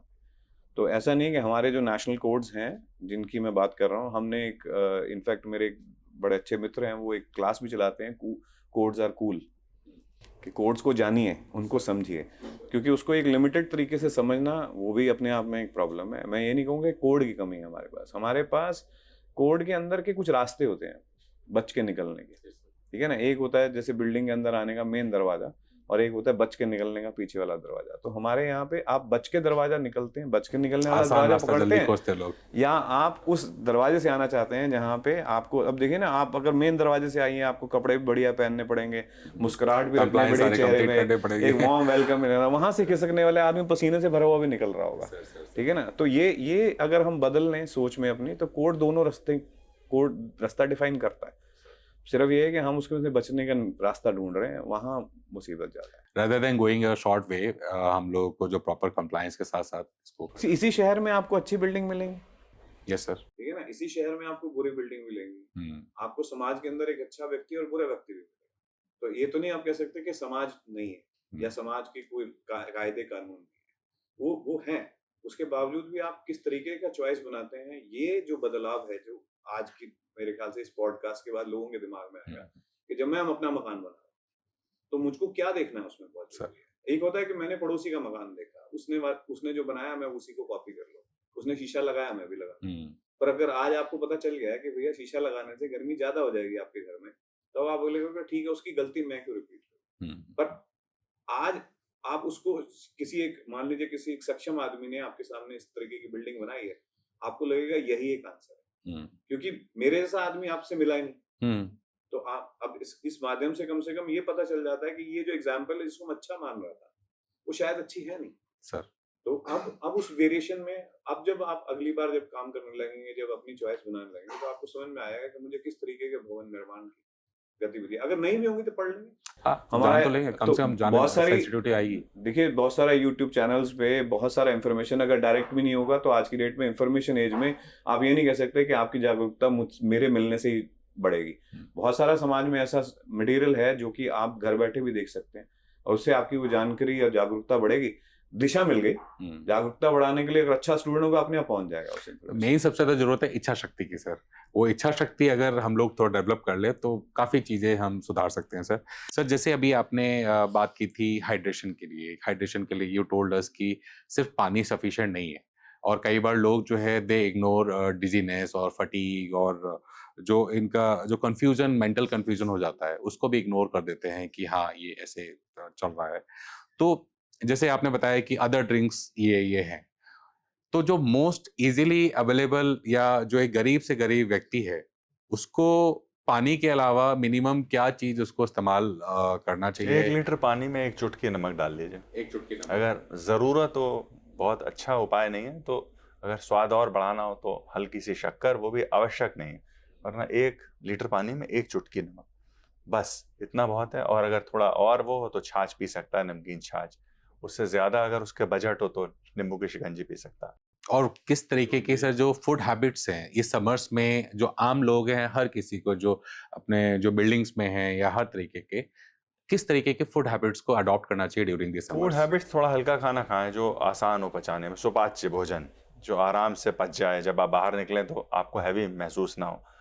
इसमें जो स्पेशली जब आप गर्मी में काम करने निकल रहे हैं, आप मॉर्निंग और इवनिंग में आप प्रोटीन रिच डाइट भी खा सकते हैं, क्योंकि प्रोटीन पचाना थोड़ा सा जटिल काम होता है। लेकिन जब आप आफ्टरनून में जा रहे हैं तो ऐसा बड़ी एक, अगर साधारण शब्दों में कहा जाए तो ऐसा खाना जो एक दांत के बिना वाला आदमी भी खा ले, जैसे खिचड़ी, दलिया, हल्का खाना कई 2-1 बार खा लें, बजाय कि हैवी प्रोटीन एशिया से बहुत तली भुनी चीजें खाने के। फास्ट फूड को भी थोड़ा अवॉइड करिए। जी बिल्कुल अवॉइड करो। और एक बड़ी महत्वपूर्ण बात, बहुत ही महत्वपूर्ण, शराबियों को हीट स्ट्रोक लगने का खतरा कहीं ज्यादा होता है, इसलिए शराब पीने से हीट स्ट्रोक के चांसेस बढ़ जाते हैं। तो शराब भी एक रिस्क फैक्टर है हीट स्ट्रोक का, तो क्या ना पिए, हाँ वो भी जरूरी है, बजाय कि सर आपके साथ साथ सिगरेट का जो कॉम्बिनेशन हो जाता है वो भी थोड़ा सा सिगरेट deadly- पे जी, सिगरेट के मैं डॉक्टर हूँ, मैं आपको 50 दुष्प्रभाव बता सकता हूँ, लेकिन हीट स्ट्रोक पे सिगरेट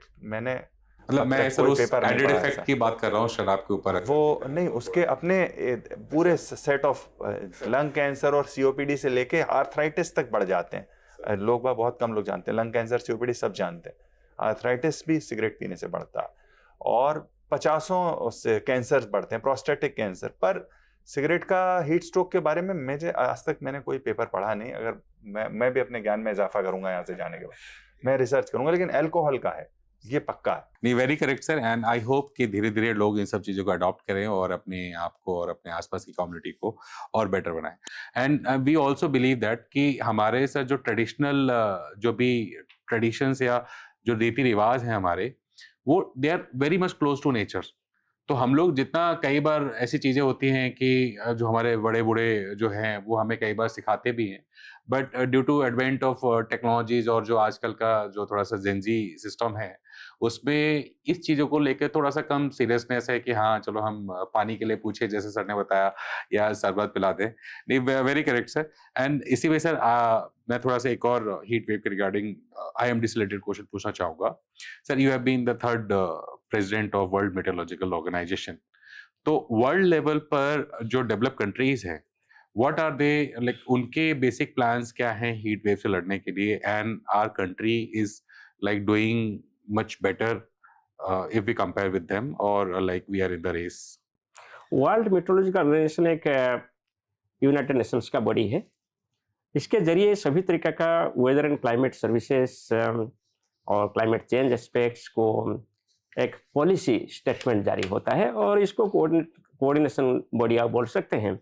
193 कंट्रीज का जितना नेशनल मेट्रोलॉजिकल हाइड्रोलॉजिकल सर्विसेज है, उनके साथ कोऑर्डिनेशन होता है, और हर साल हर टाइम पर अपडेट दिया जाता है। गवर्नमेंट, नॉन गवर्नमेंट एजेंसी को मदद किया जाता है कि कैसे आप एक्शन लें, और इस संदर्भ में आप हीट वेव की विचार कर लें। सो हीट वेव के लिए मेन फोकस रहा है कि heat health, sir, heat and health. Biometeorology बहुत पुराना है, डॉक्टर साहब यहाँ बैठे हैं, मगर पहले तो हम ज़्यादातर वेक्टर-बोर्न डिजीजेस के ऊपर हम प्रेशराइज कर रहे थे, मगर आज का दुनिया में हीट वेव का इम्पैक्ट बहुत ज़्यादा है। इसको देखते हुए डिफरेंट रीजन में, there are certain regional centres in different parts of the country, वहाँ हीट एंड हेल्थ के ऊपर रिसर्च एंड डेवलपमेंट करने के लिए और इसका सेक्टरल एप्लीकेशन बढ़ाने के लिए सेंटर खुला गया है। हमारा भी यहाँ दिल्ली में जो इंडिया मेट्रोलॉजी डिपार्टमेंट है, और इसके साथ साथ Indian institute of tropical metrology Pune में है, दोनों मिलकर एक हीट हेल्थ सेंटर जैसे काम करते हैं रीजनल क्षेत्र में लोगों को सपोर्ट करने के लिए। इसके माध्यम पे बहुत सारे प्रोडक्ट प्रेडिक्टिव मॉडल्स और इसका वैलिडेशन एंड एप्लीकेशंस की कोशिश किया जाता है। सो इसके अलावा आप वन हेल्थ मिशन की बात करें, इसमें सिर्फ जो ह्यूमन हेल्थ में हम सीमित नहीं रहते हैं, हम एनिमल हेल्थ के ऊपर हीट वेव का क्या इम्पैक्ट है। यस सर, क्योंकि हम ह्यूमन बीइंग वेजिटेरियन है, नॉन वेजिटेरियन है, से एंटायर लिविंग बीइंग को भी हम कंज्यूम माने हमारा खाद्य में भी हम इस्तेमाल करते हैं बहुत सारे चीज़ों को। सो इसलिए हमको बी फिशरी और पोल्ट्री और समथिंग एल्स, ये सभी का भी ख्याल रखना पड़ेगा। सो इसको देखते हुए हम वर्ल्ड डब्ल्यूएमओ के वजह से भी हम लोग सभी देश को ये प्रेरित करते हैं, और हमारे देश में भी हम अभी शुरू किए हैं जो weather forecast and advisory services for animal health, for agriculture. जब हीटवेव होता है, आपका जो प्रोडक्ट है वो बहुत सारे कमी हो जाता है, इम्पैक्ट हो जाता है। आपको याद होगा 2022 में जब फरवरी महीने में टेम्परेचर बहुत ज़्यादा हो गया था, तब कैसे भारतवर्ष में व्हीट प्रोडक्शन बहुत सीवियरली अफेक्टेड हो गया रिड्यूस था। हो गया था काफी। इसलिए हम एग्रीकल्चर के लिए, हॉर्टिकल्चर के लिए, फ्लोरिकल्चर के लिए, फिशिकल्चर के लिए, तो इसके साथ साथ एनिमल हेल्थ के लिए, पोल्ट्री के लिए, फिशरी के लिए भी हम हमारा पूर्वानुमान और एडवाइजरी अभी जारी कर रहे हैं। Now, sir, my one of the last questions, sir, like centre of sustainable habitat, sir, ये काफ़ी सारे इनिशिएटिव लेता है और लोगों को अवेयर करने में, और कई सारी मैगजीन्स भी यू आर पब्लिशिंग, कई सारे आर्टिकल्स भी यू आर गोइंग थ्रू। तो इन सब के इफेक्ट के बाद में भी सर आपको क्या लगता है सर कि इसका जो इम्प्लीमेंटेशन है, जैसे अभी हमने नेशनल बिल्डिंग कोड की बात की या आर्किटेक्ट के रोल की हमने बात की, आज की दिल्ली में जो 70% एरिया है it is unrecognised colonies, not just in Delhi, in fact in major urban centres मकान जो है इसी तरीके से बने हुए हैं, गलियां हैं और वहाँ से बने हुए हैं। तो ऐसी जगह पे आर्किटेक्ट का रोल और इन्वायरमेंट सेंसिटाइजेशन का रोल कितना ज़्यादा इंपॉर्टेंट है? कैसे ये लोग जो छोटी छोटी गलियों में घर बनाते हैं वो कैसे कुछ अच्छी प्रैक्टिसेस अपना सकते हैं सर? सी इसमें देखिए जब I hope you agreed with my statement sir. नहीं बिल्कुल, देखिए अगर जब मैं आपकी और मेरी स्टेटमेंट की ना बात करके गवर्नमेंट ऑफ इंडिया की स्टेटमेंट की अगर बात करूं, तो प्रधानमंत्री आवास योजना में इंक्रीमेंटल हाउसिंग जो है, सेल्फ बिल्ड हाउसिंग जिसको कहा जाता है, उसमें 70% के आसपास वो शेयर रहा।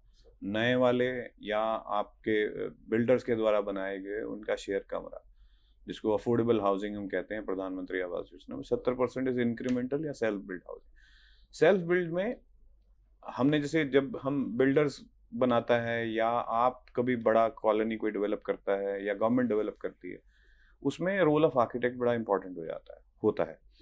पर जब आप सेल्फ बिल्ड हाउसिंग में आते हैं तो वहाँ पे कई बार ये होता है कि जैसे मैंने आपको बोला कि आप देखा देखी, इधर से जाना उधर से समझा, उसमें कर लेते हैं। रूरल हाउसिंग में हमारे काफ़ी हद तक इसमें बदलाव आया। अब बहुत सारे ऐसे डॉक्यूमेंट हैं जो एग्जिस्ट करते हैं जो कि आपको एक बेसिक प्रोटोटाइप हाउसिंग के ऊपर गाइड करता है कि आपको किस तरीके का घर बनाना, कौन सा मटेरियल क्या होता है और उसकी बनाने से कितना खर्चा आएगा। इस तरीके के डॉक्यूमेंट्स भी अवेलेबल है। मैं ये नहीं कहूँगा कि हम सुधर नहीं रहे, हम वहाँ तक नहीं पहुँचे जहाँ तक हमको पहुँचना है, बट हम रास्ता तो जरूर हमारा शुरू हुआ। क्योंकि ये जब भी आप कोई इन्फॉर्मेशन देते हैं या आप जैसे आज आप बात कर रहे हैं पॉडकास्ट के थ्रू, जब ये लोगों को पहुँचती है तो लोग सवाल करते हैं, क्योंकि हाउसिंग स्टेट सब्जेक्ट है। जैसे आज आपने ये बात अगर मान लीजिए सिर्फ दिल्ली में करी तो जरूरी नहीं है कि दूसरा स्टेट इसको समझ पाए, पर जब आप पैन इंडिया बात करते हैं, इसीलिए हमने कहा कि 5 क्लाइमेटिकल जोन में बात करी। क्योंकि नेशनल डॉक्यूमेंट जब आपका बनना है, नेशनल लेवल पे जो भी डॉक्यूमेंट बनेगा एडवाइजरी हो सकता है, स्टेट गवर्नमेंट उसको रेटिफाई करती है। हाउसिंग स्टेट सब्जेक्ट है। अब जैसे आप महाराष्ट्र में जाएंगे तो वहाँ पे वो मिनिमम रिक्वायरमेंट AAC की बात करते हैं कि आप वो कंक्रीट यूज करिए जिसमें थोड़ा हनी कॉम्ब हो, ताकि वो इंसुलेशन भी हो उसके अंदर। बहुत सारे स्टेट्स नहीं बात करते इसके बारे में। तो इसलिए जहाँ पे हम जब भी कभी बहुत सारे बिल्डर्स एसोसिएशन से भी बात करते हैं या इंडिविजुअल लोगों से भी बात करते हैं, हम ये कहते हैं कि आप बुरे और अच्छे की समझ रखें और कोशिश करें कि अच्छा और बहुत अच्छा ही आपकी चॉइस में रहे, बुरा जो है वो एलिमिनेट हो। तो हम सब कुछ नहीं हटा सकते, पर कम से कम ये वो वाला हट जाए जिसको हम बुरा कहते हैं। क्योंकि समाज में हम यही कहते हैं ना कि बुराई को हटाइए, अच्छाई को बढ़ाइए। एटलीस्ट बैरियर्स तो कम होंगे। कम से कम हमारा कोड ये डिफाइन कर ले। जैसे हमारे बायलॉज हैं, बायलॉज सब पे लागू होते हैं, ठीक है। कई बार जैसे नेशनल बिल्डिंग कोड एडवाइजरी है, गवर्नमेंट बिल्डिंग्स में जाएगा, इंडिविजुअल आदमी पढ़ेगा नहीं, इतना बड़ा 2 कोड देख के डर जाएगा। तो एडवाइजरी क्या होती है? एडवाइजरी होती है जैसे बिल्डिंग बायलॉज में जब आप मकान बनाते हैं उसके अंदर कहा जाता है कि इस तरीके के मटेरियल आप इस्तेमाल करें, ठीक है। एक होता है कि आप इस तरीके के मटेरियल इस्तेमाल करें, या फिर ये कह देना कि यही मटेरियल इस्तेमाल करें, इसमें फर्क आ जाता है। तो ये चेंज जो है अब हमारे कोड्स में आना शुरू होगा। कुछ स्टेट प्रोग्रेसिव हैं, वो लेके आ रहे हैं पहले से। जैसे मैंने कहा ना, कुछ स्टेट ऐसे हैं जिन्होंने कूलिंग प्रोग्राम भी शुरू कर दिया, कुछ ऐसे हैं जिन्होंने कूल रूफ प्रोग्राम भी शुरू कर दिया, कुछ ऐसे हैं जो मटेरियल एडवाइजरी भी बना रहे हैं। कुछ स्टेट्स हैं जिनको अपने पड़ोसियों से सीखना पड़ेगा। तो वहाँ जो है वो वेरिएशन जब आएगी तो उसमें, क्योंकि आम आदमी तक वो ही पहुंचता है, बायलॉज जो है वो आम आदमी तक ज्यादा पहुंचता है। जैसे हम कई बार पढ़ते हैं ना, फायर हुआ क्यों नहीं हुआ, क्या प्रावधान थे क्यों नहीं, तो जो ये बायलॉ होता है वो सबका एसिमिलेशन होता है, वो एनबीसीसी में भी उठाएगा, वो और किसी गाइडलाइंस में उसमें से भी जो प्रोविजन है उसको भी उठाएगा। तो बायलॉज को स्ट्रेंथन करना, और वो सब पे लगता है, ये नहीं कि आपका बिल्डिंग छोटा है या बड़ा है, सब पे वो लगेगा। तो इसलिए उसको जब हम स्ट्रेंथन कर देते हैं तो वो हमारे लिए बड़ा इंपॉर्टेंट हो जाएगा, तब हमें बहुत बड़ा वेरिएशन नजर आएगा। बिल्कुल बिल्कुल sir, and we fully agreed कि धीरे धीरे सही हम लोगों की जो रेट ऑफ अवेयरनेस है और वो इंक्रीज हो रहा है, और बेटर हमें करने की और ज्यादा इस तरीके के इनिशिएटिव की जरूरत है sir. Sir now my one of the last question है सर, हम लोग बात करते हैं गोल्डन आवर कंसेप्ट की। इनफैक्ट WHO ने भी कई बार इसको प्रमोट किया है कि गोल्डन आवर कंसेप्ट जो है it plays a decisive role in the survival outcomes जो पेशेंट के रहते हैं सर। तो खासकर ये आपने जो बताया था, आपने बात की heat related spectrum of illnesses और डिसीज की, तो इसमें गोल्डन आवर आप कैसे डिफाइन करेंगे, कितना पीरियड गोल्डन आवर इसमें होता है, और उसमें कैसे क्या मतलब स्टेप वाइज सीक्वेंस होना चाहिए जो एक आम जनता को फॉलो करना चाहिए? इसमें ऐसा कोई प्री सेट गोल्डन आवर नहीं है, लेकिन इसमें जैसे कि ये कोरोलरी है हमारे पास, जैसे कि हार्ट अटैक में कहते हैं टाइम इज मसल। जितनी जल्दी आप बैलून डाल दोगे, स्टेंटिंग कर दोगे, एक every minute counts. Door to balloon time के रिकमेंडेशन 60 मिनट 90 मिनट। ऐसे स्ट्रोक जब होता है तो कहते हैं टाइम इज न्यूरॉन्स। हर सेकंड जब आपका ब्रेन खून से वंचित है, न्यूरॉन्स आपके मर रहे हैं। इसमें भी टाइम सेव्स लाइफ। तो हमारा बहुत जोर रहता है इस पे अर्ली कूलिंग मैकेनिज्म पे। इसीलिए जब हमने अपना हीट स्ट्रोक रूम बनाया यहाँ पे, तो हमने सिर्फ एक यहाँ पे शानदार सा हीट स्ट्रोक रूम नहीं बनाया, उसमें मोबाइल कंपोनेंट की भी व्यवस्था की। हमारे पास इन्फ्लेटेबल टब्स हैं जिसमें हवा भर के पानी और बर्फ का मिश्रण मिला के हम पानी में मरीज को डुबोते हैं। और सारे जो वेस्ट में जो टेक्निक्स विकसित हुई अर्ली कूलिंग की, उसमें एक टैको मेथड भी आता है और एक बॉडी बैग कूलिंग भी है। अब लेकिन जिसके बीच का इसके सबको सूत्रों को पिरोने वाली चीज एक ही है, जो ग्रेट इंडियन वर्ड है, वो है जुगाड़। अब आप कैसे, मैं we are very good at it, jugaad. हाँ, तो हम भी जैसे टैको में क्या होता है, उसका फुल फॉर्म है टारपोलिन असिस्टेड कूलिंग ऑसिलेशन। जो आपने बोला ना गोल्डन आवर का, जैसे ही आप देखें किसी आदमी को हीट स्ट्रोक लगा है, उसे टारपोलिन यानी साधारण भाषा में कहें तो त्रिपाल पे लेटा देते हैं। दो आदमी दो सिरे पकड़ लेते हैं कोने, उसमें खूब सारी बर्फ डाल देते हैं, थोड़ा सा पानी डाल देते हैं, बर्फ और पानी की स्लरी माने खिचड़ी से बना के आदमी को झूला झुलाओ तो जल्दी। बॉडी बैग जो एक मृत शरीर को इम्परवियस कपड़ा होता है, उसे जिप करके आपने देखा होगा पिक्चरों में, हम तो असल जिंदगी में, हाँ, तो उसे गर्दन तक जिप करो, उसके बाद उसमें बर्फ भर दो और पानी भर दो। तो ये सारा जो इसमें कोई रॉकेट साइंस नहीं है ना। और एक और चीज जो मैं इसे आप जरूर जोड़िए कि कोई भी आदमी आप मूर्छित अवस्था में देखें तो उसे पानी पिलाने की कोशिश ना करें। हमने इतना जोर दिया है पानी पे, और लेकिन इस याद रखिए कि अगर कोई आदमी मूर्छित या अर्धमूर्छित है, पानी पिलाना उसके लिए सबसे ज्यादा अहितकारी है। उसकी मृत्यु भी हो सकती है, कोई पानी सीधा फेफड़े में आता है, एस्पिरेशन कर लेता है। तो ये काम कभी ना करें, वो भी जरूरी है पानी में। तभी हम गर्दन के नीचे भिगोने की बात कहते हैं। तो पानी तो बिना, लेकिन अर्धमूर्छित या मूर्छित अवस्था में पानी नहीं देना, फिर बहुत देर हो गई, फिर आप सिर्फ ठंडा कीजिए और तुरंत ले जाइए।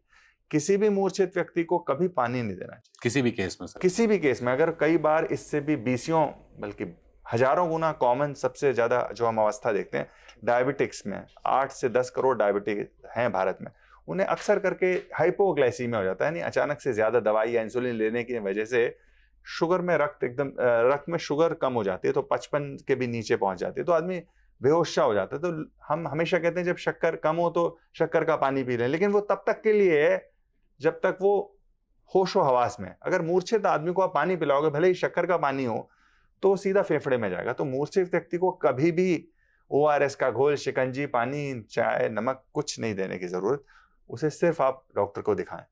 ये बहुत इंपॉर्टेंट बात है सर, जो आज के समय में बहुत सारे लोगों को अभी ये चीज़ नहीं पता होगी। इनफैक्ट सर, जो हमारा समाज है उसमें जब कोई बेहोश होता है तो सबसे पहले वो पानी पिला दो, पानी पिला दो। इनफैक्ट लोग कहते हैं हाँ, एकदम करेक्ट। बल्कि हमारे जो गुरु थे जिन्होंने हमें मेडिसिन पढ़ाई, वो अक्सर करते थे कि वो गंगा जल ही शायद उन्हें मोक्ष की तरफ जल्दी से ले जाता है। तो किसी भी मूर्छित या अर्धमूर्छित व्यक्ति को पानी या कोई भी तरल पेय पदार्थ नहीं दें नहीं दें, बिल्कुल नहीं देना चाहिए। Very correct sir, and thank you for telling us this bitter truth. One last question sir, जैसे कि आईएमडी की वेबसाइट पे सर आप लोगों ने बहुत सारे एस्पेक्ट्स में बहुत सारे डिफरेंट डिफरेंट सेक्शंस के लिए काम किया हुआ है। उनमें से एक है आपका tourism advisory, also tourism forecast. तो कितना जरूरी है लोगों के लिए कि हाँ कहीं जैसे जा रहे हैं तो उससे पहले एक बार वहाँ का वेदर जरूर चेक कर लें कि भाई वहाँ का क्या है कहानी। कई बार ऐसा होता है कि वी हैव सीन कि हिमालय में जब लोग जाते हैं पहाड़ों में, कई सारे लोग स्टकअप हो जाते हैं, और कई बार नीचे भी साउथ में या सी वेव हम बीचेस के पास जाते हैं तो वहाँ भी लोग सामना करते हैं। तो how important is to look after this tourism weather forecast before going anywhere? Tourist के लिए बहुत जरूरी होता है, इसलिए हम एक सीमलेस फोरकास्ट सिस्टम जो डेवलप किए हैं, season then month then week then day से 7 डे फोरकास्ट, पर विद इन द डे फिर नाउकास्ट भी हम करते हैं। ये बहुत लाभदायक होता है क्योंकि पहले जैसे फॉर एग्जांपल आप लंदन से आ रहे हैं कि आप कहाँ से आ रहे हैं, पहले प्लान करके रखें जनवरी महीने में कि हम मई महीने में जाएंगे और शिमला विजिट करेंगे, हाँ और आपने प्लान करके आ गए। फिर 1 महीने का फोरकास्ट आप देखेंगे, फोरकास्ट दे रहे हैं कि इस बार मई महीने में बारिश होगा, सो इसलिए आपको तैयारी होना चाहिए। मैं जा रहा हूँ मई महीने में शिमला, अगर बारिश होने का संभावना है, शायद मैं स्नोफॉल देखने के लिए जाऊंगा, मगर एट द सेम टाइम में प्रिपेयर होना चाहिए। फिर जब आ गए इंडिया, अभी आपके पास 7 डेज फोरकास्ट अवेलेबल है, आप देखेंगे कि शिमला का फोरकास्ट क्या है, आपको मौसमग्राम में अवेलेबल है और वेबसाइट में अवेलेबल है। सो इसको देखते हुए आप तैयार करके जाएंगे। मैं जा रहा हूँ मगर पता है कि मई महीने में आज प्रेडिक्शन है कि थंडरस्टॉर्म होगा और इसके बाद बारिश होगा, स्नोफॉल भी होगा, मैं कुल्लू वगैरह जा रहा हूँ तो। सो इसके लिए मेरा जो तैयारी है, मेरा रहने कहाँ मैं रहूँगा और जब घूमेंगे तो कैसे घूमेंगे, और इसके साथ साथ मेरा क्लोथ्स वगैरह कैसे होना चाहिए, ये सब तैयार करके जाऊँगा। तब मैं अपने आप को सिक्योर रख पाऊँगा और इसके साथ मेरा हेल्थ भी सिक्योर रहेगा। सो लाइक दिस, जब आप पहुँच गए शिमला में, अभी शिमला में जब पहुँच गए, फिर भी हमारे जो इन्फॉर्मेशन है देखिए नाउकास्ट में, अगले 3 घंटे में जैसे आप होटल में हैं, होटल से निकल के आप जा रहे हैं कोई जगह को घूमने के लिए, अब 3 घंटा पहले जो फोरकास्ट है इसको देख लीजिए, क्या थंडरस्टॉर्म अभी होगा कि रात को होगा। सो आप अभी नहीं हो रहा है तो आप जा सकते हैं। सो इसलिए हर स्टेज में आपको वेदर का जानकारी को इस्तेमाल करना पड़ेगा, तब आपका जो ऑब्जेक्टिव है इसको आप अच्छा रूप से ऑप्टिमल वे में निभा सकते हैं। बिल्कुल बिल्कुल करेक्ट, बहुत अच्छा आपने एक्सप्लेन किया एंड बहुत अच्छे सिंपल तरीके से लोगों को बताया है कि हाँ हम लोग को क्या करना चाहिए और पब्लिक को कैसे परसीव करना चाहिए आईएमडी के एफर्ट्स को। बस सर एक और लास्ट आपसे ये पूछना चाहूँगा सर, जैसे हम लोगों का क्या है कि वी बिलीव कि जब तक चीज़ें पब्लिक डोमेन में डिस्कशन होना नहीं स्टार्ट होती हैं या एक मीडिया में या जिस भी लेवल पे डिस्कशन होना नहीं स्टार्ट होती है, तब तक लोग सीरियसली नहीं लेते, इरिस्पेक्टिव के कितना भी सीरियस है, कितना भी इमरजेंसी है।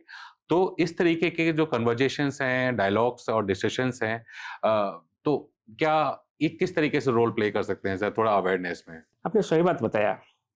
जैसे हमारे बात होता है कि रेडी टू मूव हाउसेस, लोग बिजी हैं, मकान नहीं बना पाएंगे, सीधा जाएंगे, रुकेंगे मकान के अंदर। सर सिमिलरली खाना पकाओ, फिर सब्जी खरीद करो, फिर खाना पकाओ, फिर खाओ, इतना झंझट नहीं जाते हुए लोग ऑर्डर कर देते हैं, जोमेटो से, स्विगी से, बस खाना खा लेते हैं।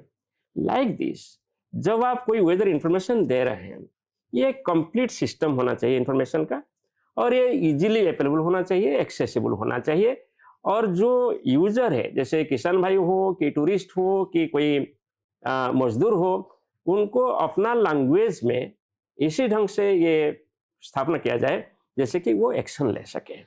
इसीलिए हम क्या किए हैं कि भारत मौसम विज्ञान विभाग ने एक डिसीजन सपोर्ट सिस्टम, आप जैसे बोले, वो डिसीजन लेने के लिए तैयार हो जाए, इसलिए एक डिसीजन सपोर्ट सिस्टम बनाया है। एक तो डिसीजन सपोर्ट सिस्टम है कि हमारे लिए कि हम डिसीजन लेंगे कि कौन सा एरिया के लिए हीट वेव वार्निंग देंगे कि नहीं देंगे, कब देंगे, कितना ड्यूरेशन होगा, कितना इंटेंस होगा, ये सभी। और दूसरा है लोगों के लिए, जहाँ कि हम देते हैं हीट वेव कौन सा इलाके में होगा, जीआईएस में अवेलेबल है, आप क्लिक करके जूम करके आपका एरिया का पूर्वानुमान देख सकते हैं। उससे सिर्फ हीट वेव का पूर्वानुमान उसमें नहीं होता है। फॉर एग्जांपल आप गाड़ी चला के जा रहे हैं, कोई ट्रक है, ट्रक ड्राइवर चला के जा रहे हैं, जैसे हम देखा था 2024 में बिहार, उड़ीसा और झारखंड में नेशनल हाईवे में गाड़ी चलाते हुए ट्रक ड्राइवर्स का मृत्यु हो गया था, कि उनके ऊपर भी हीट वेव का इम्पैक्ट होता है। सो कोई ट्रक ड्राइवर भी नेशनल हाईवे में जा रहे हैं, वो देख सकता है कि जो हाईवे में जा रहे हैं वहाँ हीट वेव है क्या, कि जो हीट वेव में जो नेशनल हाईवे में वो जाने के लिए तैयार कर रहे हैं वो हीट वेव है क्या।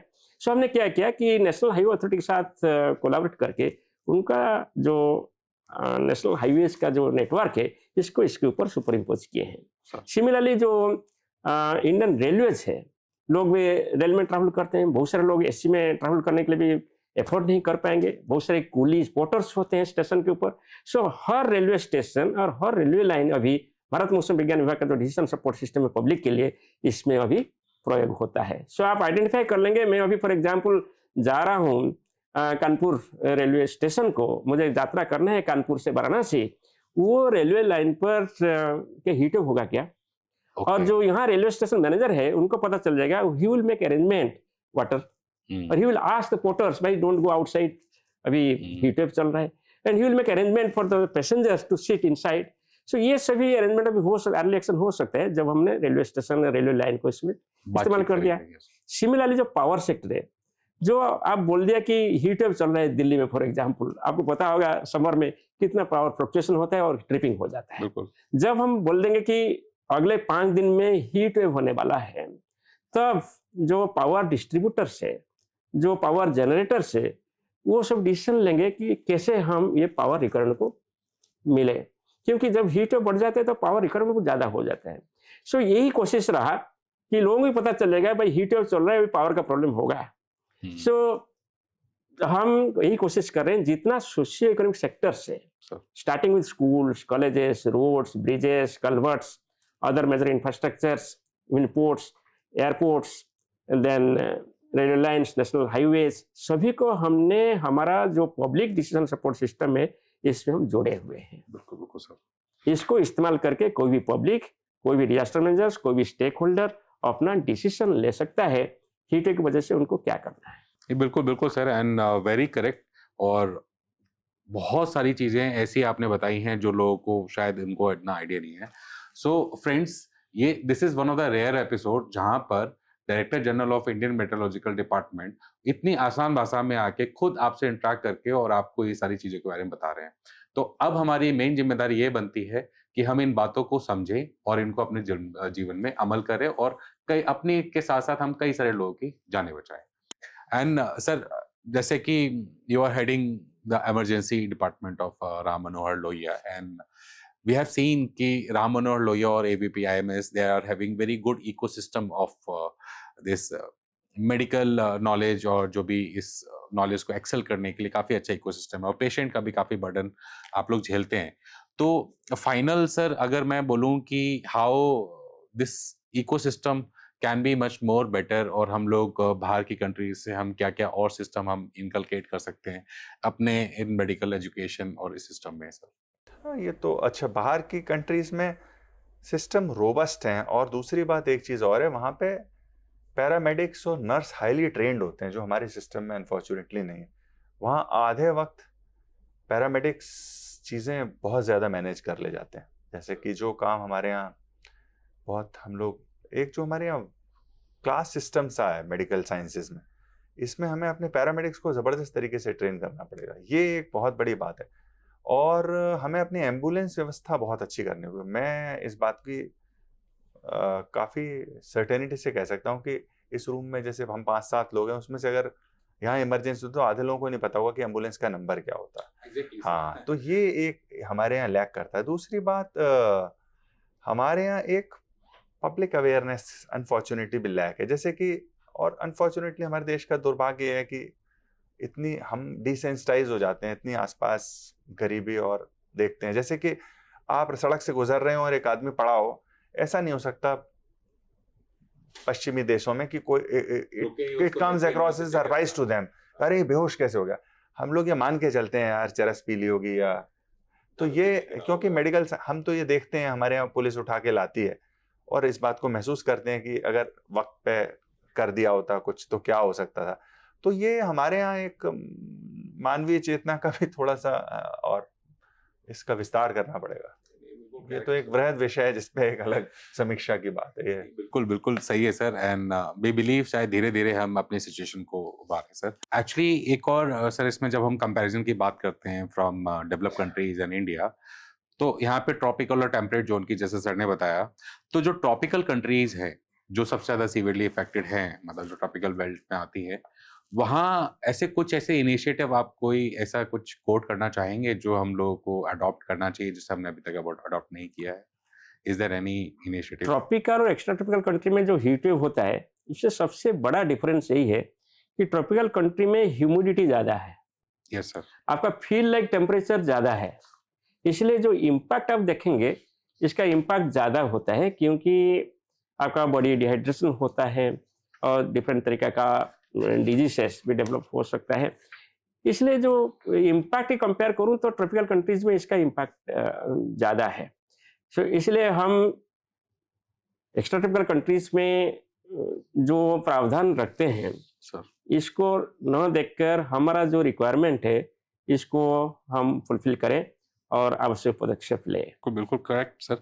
एंड लास्टली सर, सारी चीज आके जो मेन अटकती है, वो अटकती है कि लोग कितना सीरियसली लेते हैं इन सारे वार्निंग सिस्टम्स को या गवर्नमेंट के इनिशिएटिव्स को। तो अगर आपको सर एक पब्लिक को एक ऐसा मैसेज देना हो कि आप किस तरीके से आईएमडी के जो वार्निंग साइंस हैं या उनके जो एफर्ट्स हैं, उनको आप किस तरीके से परसीव करें और उसको एक्शन में कैसे बदलें सर, तो what would be that sir? इसमें दो एस्पेक्ट है। एक है कि हॉट सीजन, समर सीजन है तो हीटिंग का इम्पैक्ट होगा, हीट वेव हो या ना हो। इसलिए जो हमारा यूजुअल प्रिपेयर्डनेस है, वो व्यक्तिगत स्तर पे, कम्युनिटी स्तर पे और सरकार और बेसरकारी संस्थाओं के जरिए वो जारी होना चाहिए। सर और इसके अलावा जब हीट वेव कंडीशन डेवलप होता है, आजकल हम एक सीजन से पहले हीट वेव का पूर्वानुमान कर रहे हैं, इसको भी फॉलोअप करते हुए अगले महीने में क्या होने वाले पूर्वानुमान कर रहे हैं, फिर हर थर्सडे को आने वाले 4 हफ्ते में कैसे होगा इसका पूर्वानुमान कर रहे हैं, और फिर हर दिन हम पूर्वानुमान करते हैं। स्पेशल फोरकास्टिंग सुबह की इशू करते हैं, जो कि लेबर फोर्स फील्ड को जाने से पहले, कि स्कूल को बच्चे जाने से पहले, और फिर आफ्टरनून में एक बुलेटिन ऑल्सो इशू करते हैं, वैलिडिटी फॉर नेक्स्ट 7 डेज। सो मैं यही आग्रह करूंगा कि सभी लोग अभी भारत मौसम विज्ञान विभाग के द्वारा दिए गए पूर्वानुमान को देखें, और इसको आसान बनाने के लिए हम मौसम मोबाइल ऐप जो डेवलप किए हैं, आप मौसम मोबाइल ऐप पे इसको देख सकते हैं। इसके साथ साथ मौसम ग्राम को जाइए, आपको सभी तापमान के साथ साथ सभी तरीके का पूर्वानुमान अवेलेबल होगा। और जो इम्पैक्ट फोरकास्ट हम दे रहे हैं, जिसमें सभी स्टेट एवं केंद्र का योगदान है, इसको देखते हुए आपको गाइडेंस भी मिल रहा है। आप जब भी हीट वेव कंडीशन होता है, आप छाया में रहना चाहिए, आपका एक्सपोजर कम होना चाहिए। बहुत ज़रूरी है तो आप जब काम कर रहे हैं फील्ड में, कुछ देर के बाद थोड़ा से विश्राम ले लीजिए, और बीच बीच में पानी पीजिए, बॉडी को हाइड्रेट रखिए, और जब भी कोई थकापन या चक्कर ऐसे महसूस हो रहा है, आप इमीडिएटली काम बंद करके रेस्ट लीजिए, और ज़्यादा महसूस हो रहा है तो डॉक्टर की परामर्श लीजिए। Very correct, sir. Now, sir, one last question, sir.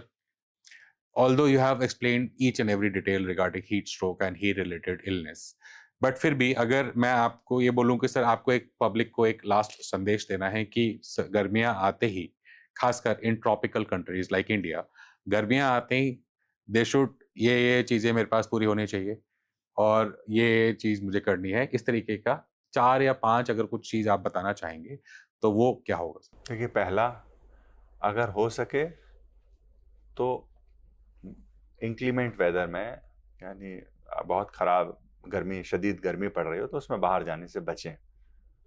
दूसरा, अगर वो नहीं बच सकते तो हल्के रंग के सूती कपड़े पहनिए, सिर ढांप के रखिए, और अगर काम करना भी पड़े शदीद गर्मी में तो हर आधे घंटे या 45 मिनट के बाद 5 से 10 मिनट का छाया ब्रेक, छाया में बैठ जाइए, उसमें पानी वगैरह पी लीजिए। चाहे गर्मी लगे और थकावट हो चाहे ना हो, पानी पी लें, चाहे प्यास लगे, पानी से मेरा मतलब है नमक युक्त पानी, चाहे प्यास ना लगे।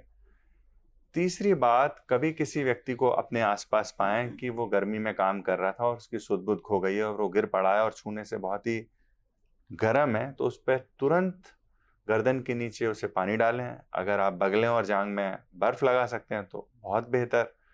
उसे मूर्छित अवस्था में कभी भी पानी देने की कोई आवश्यकता नहीं है, लेकिन अगर वो मूर्छित नहीं है तो उसे आप पानी पिला सकते हैं, और तुरंत निकटवर्ती स्वास्थ्य केंद्र में ले जाएं। गर्भवती माताएं और बहनें ये थोड़ी सी बहुत ज़्यादा इंक्लीमेंट वेदर में बचें। जो वयोवृद्ध लोग शुगर या बीपी का इलाज ले रहे हैं वो भी बहुत ज़्यादा वक्त के लिए बाहर धूप में जाने से बचें। और आखिरी एक बात, ज़्यादातर लू लगना या ऊष्मा आघात हीट स्ट्रोक उनमें होता है जो वापस आते हैं छुट्टी मना के, जैसे कि रिक्शे वाले हुए या लेबरर हुए।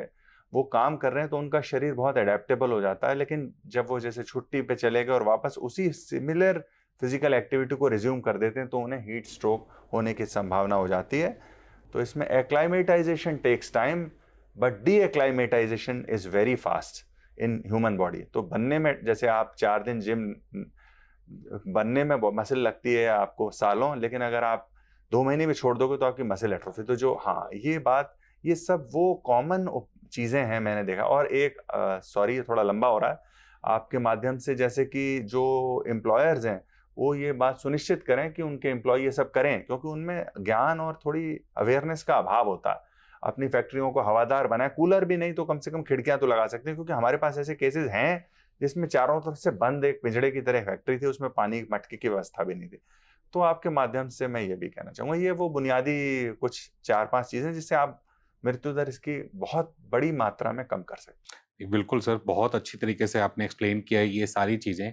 और वी बिलीव कि धीरे-धीरे सही, लेकिन अगर लोग इस सब स्टेप्स को अप्लाई कर लेंगे तो चाहे वो किसी भी सोशल क्लास का हो, गरीब से गरीब तबके का भी हो, वो भी अपनी जान और अपने परिवार की जान बचा सकता जी। है। और इसमें आप लोगों का एक बहुत बड़ा रोल है मीडिया का। आप, जब मैं कहता हूँ तो मेरा अभिप्राय सारे मीडिया चैनल से, स्पेशली गर्मी में आने से पहले ना, हमारे एक बहुत ही बड़ा और बृहद संस्कृतियों वाला देश है।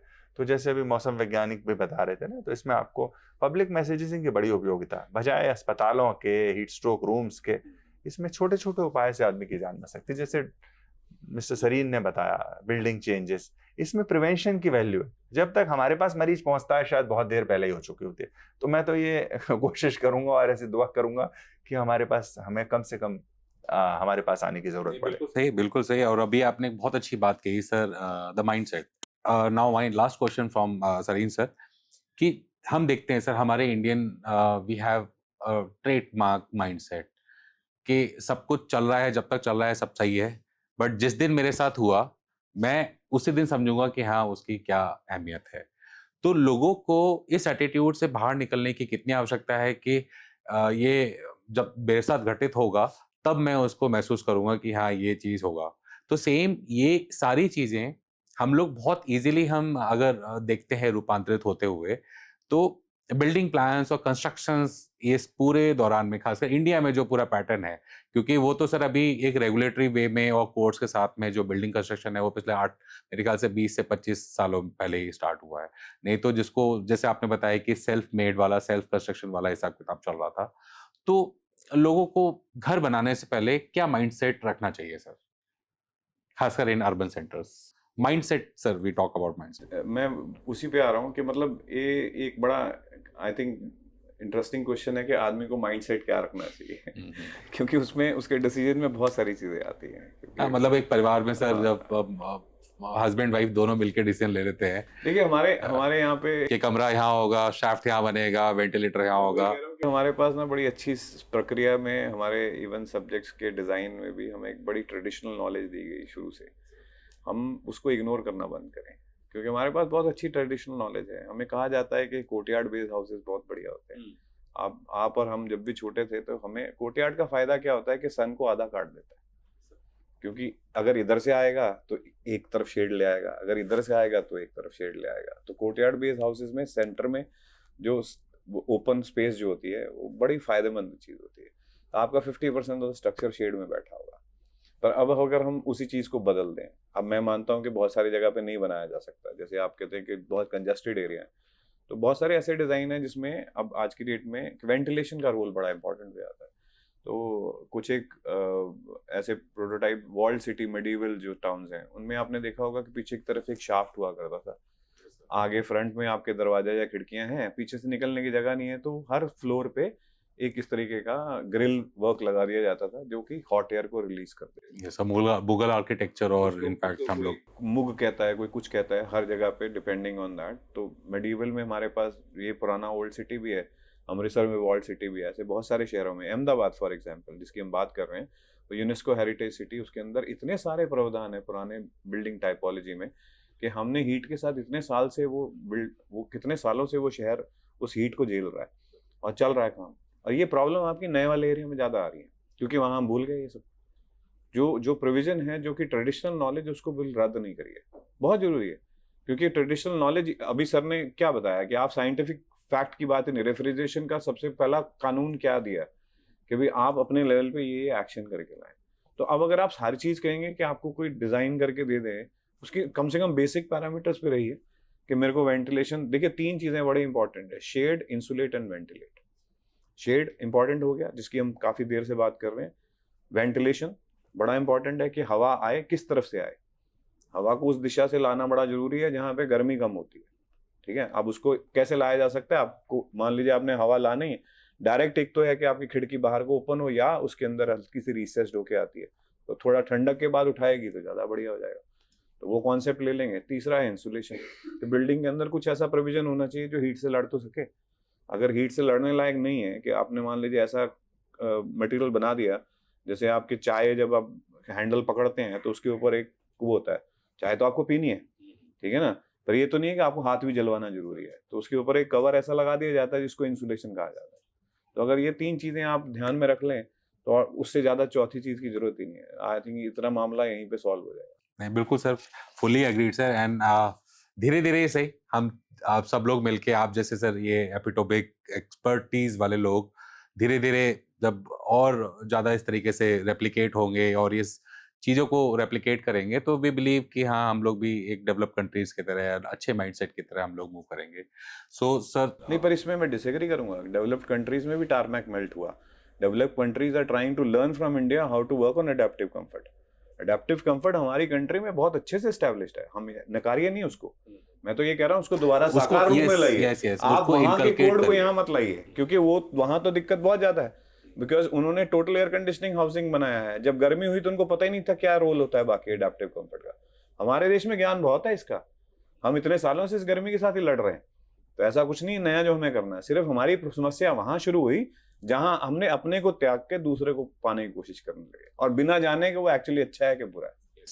नहीं बिल्कुल सर, आपने अच्छा किया, तो आपने मैं इसलिए करेक्ट रोका किया। आपको। नहीं नहीं, ये sir it is very much important sir. And I also want to correct myself कि हमारे यहाँ पर जो ट्रेडिशनल नॉलेज जो जितनी है, जैसा कि सर ने बताया है कि इतनी ज्यादा बेटर और साइंटिफिकली प्रूवन है कि वो हमें कई सारे हीट स्ट्रोक और कई सारी चीजों से हमें बचा सकता है। तो उसको हमें एक बेटर प्रैक्टिसेस को हमें इनकलकेट करने की उतनी आवश्यकता है जितनी आवश्यकता हम लोगों को अपनी जान बचाने की है।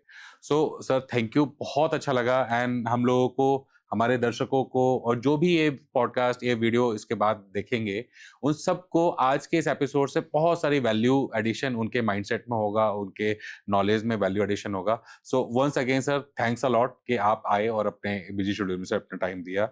सो फ्रेंड्स, आपने आज देखा कि इस डिस्कशन में doctor Mohapatra, director general IMD, doctor Rajni Sareen sir and doctor Ajay Chauhan sir, इन सारे पैनल मेंबर्स ने हमें इतनी सारी अच्छी अच्छी बातें बताई कि ना कि सिर्फ हम अपनी लाइफ को और बेहतर कर सकते हैं बल्कि हम अपनी और अपनी कम्युनिटीज में कई सारे लोगों की जान हम उसमें बचा सकते हैं। सो मैं आपसे अंत में यही रिक्वेस्ट करूंगा कि इन बातों को सिर्फ सुन के एक स्क्रॉल की तरह पास आउट मत करिए। इन सारी चीजों को, ये बहुत ही क्रेडिबल ऑथेंटिक सोर्स से ये बातें बोली गई हैं, ये सारी चीजों को इनकलकेट करिए अपनी लाइफ में और अपने परिवार की अच्छी से अच्छी जिंदगी बनाइए और उनकी जान बचाइए। So thank you and thank you once again. आप लोगों ने शांति से ये एपिसोड देखा, उसके लिए बहुत बहुत धन्यवाद। सो मिलते हैं आपको एक नए एक्साइटिंग एंड लाइटनिंग एपिसोड में। Till then thanks. This is ex assistant commandant Vijendra Singh from gold collar talks. Thank you. जय हिंद, जय भारत। नमस्कार दोस्तों, जैसा कि आपको पता है कि हम अपने चैनल पर कई सारे वीडियोस जो है पॉडकास्ट और पैनल डिस्कशन की फॉर्म में डालते हैं। तो आप सब लोगों का पहला सवाल ये होता है कि हमने इसको गोल्ड कॉलर टॉक्स ही क्यों बोला। तो through out the world every kind of job they are categorized under collar jobs, like blue collar jobs, white collar jobs, red and brown collar jobs. सब अलग अलग एक सेक्शन ऑफ सोसाइटी को represent करते हैं। Like blue collar jobs represents those people who are working manually, who are working in factory. Brown और red colour jobs who are working in government machinery और bureaucracy. Same इसी तरीके से gold colour jobs represents those people who are very much expert in their own field, who are having the epitomic expertise in their field. Gold collar talks का main motive है कि हम आम जन में पब्लिक डिस्कशन में scientific temper को हम बढ़ाएं. हम पब्लिक डिस्कशन में ऐसे इंपॉर्टेंट टॉपिक्स पे हम चर्चा करें जो कि बहुत ज़्यादा जरूरी है, और कई सारे मिस और मिस इन्फॉर्मेशन को अपनी ज़िंदगी से, अपने अवेयरनेस में हम सुधार करें. तो इसके लिए वी आर ट्राइंग कि हम पूरे नेशन में से अच्छे एक्सपर्ट उस पर्टिकुलर फील्ड में आए और वो आके यहाँ पर उस सारे मिस और मिस इन्फॉर्मेशन को कैटरफॉर करें और हमारे पब्लिक अवेयरनेस में काफ़ी ज़्यादा इजाफा करें. तो इसीलिए it is a humble request कि हमारा ये जो इनिशिएटिव है, हमारा ये जो एफर्ट्स हैं, जो लोग आ रहे हैं, इनके जो भी बातें, अगर आपको कोई भी एक बात, अगर कुछ भी वैल्यू आपको प्रोवाइड करती है, तो इस चैनल को, इस वीडियो को जरूर देखें, इसको सब्सक्राइब करें, इसको प्रमोट करें और कम से कम 2 से 3 लोगों तक जरूर शेयर करें, ताकि हम पब्लिक अवेयरनेस को और अच्छे से अच्छा हम कर सकें. तो इसीलिए लास्ट में मैं आपसे फिर से रिक्वेस्ट करता हूं कि gold collar talks, it is not just a normal YouTube channel, it is a platform जहां पर हम as a part of public engagement policy, जो हमारी government as a part of good governance इसको चला रही है, हम इसको लोगों में, जन जन में तक हम पब्लिक अवेयरनेस में क्रेडिबल चीज़ों का इजाफा करें और मिस इन्फॉर्मेशन को दूर करें. So thank you once again. जय हिंद, जय भारत.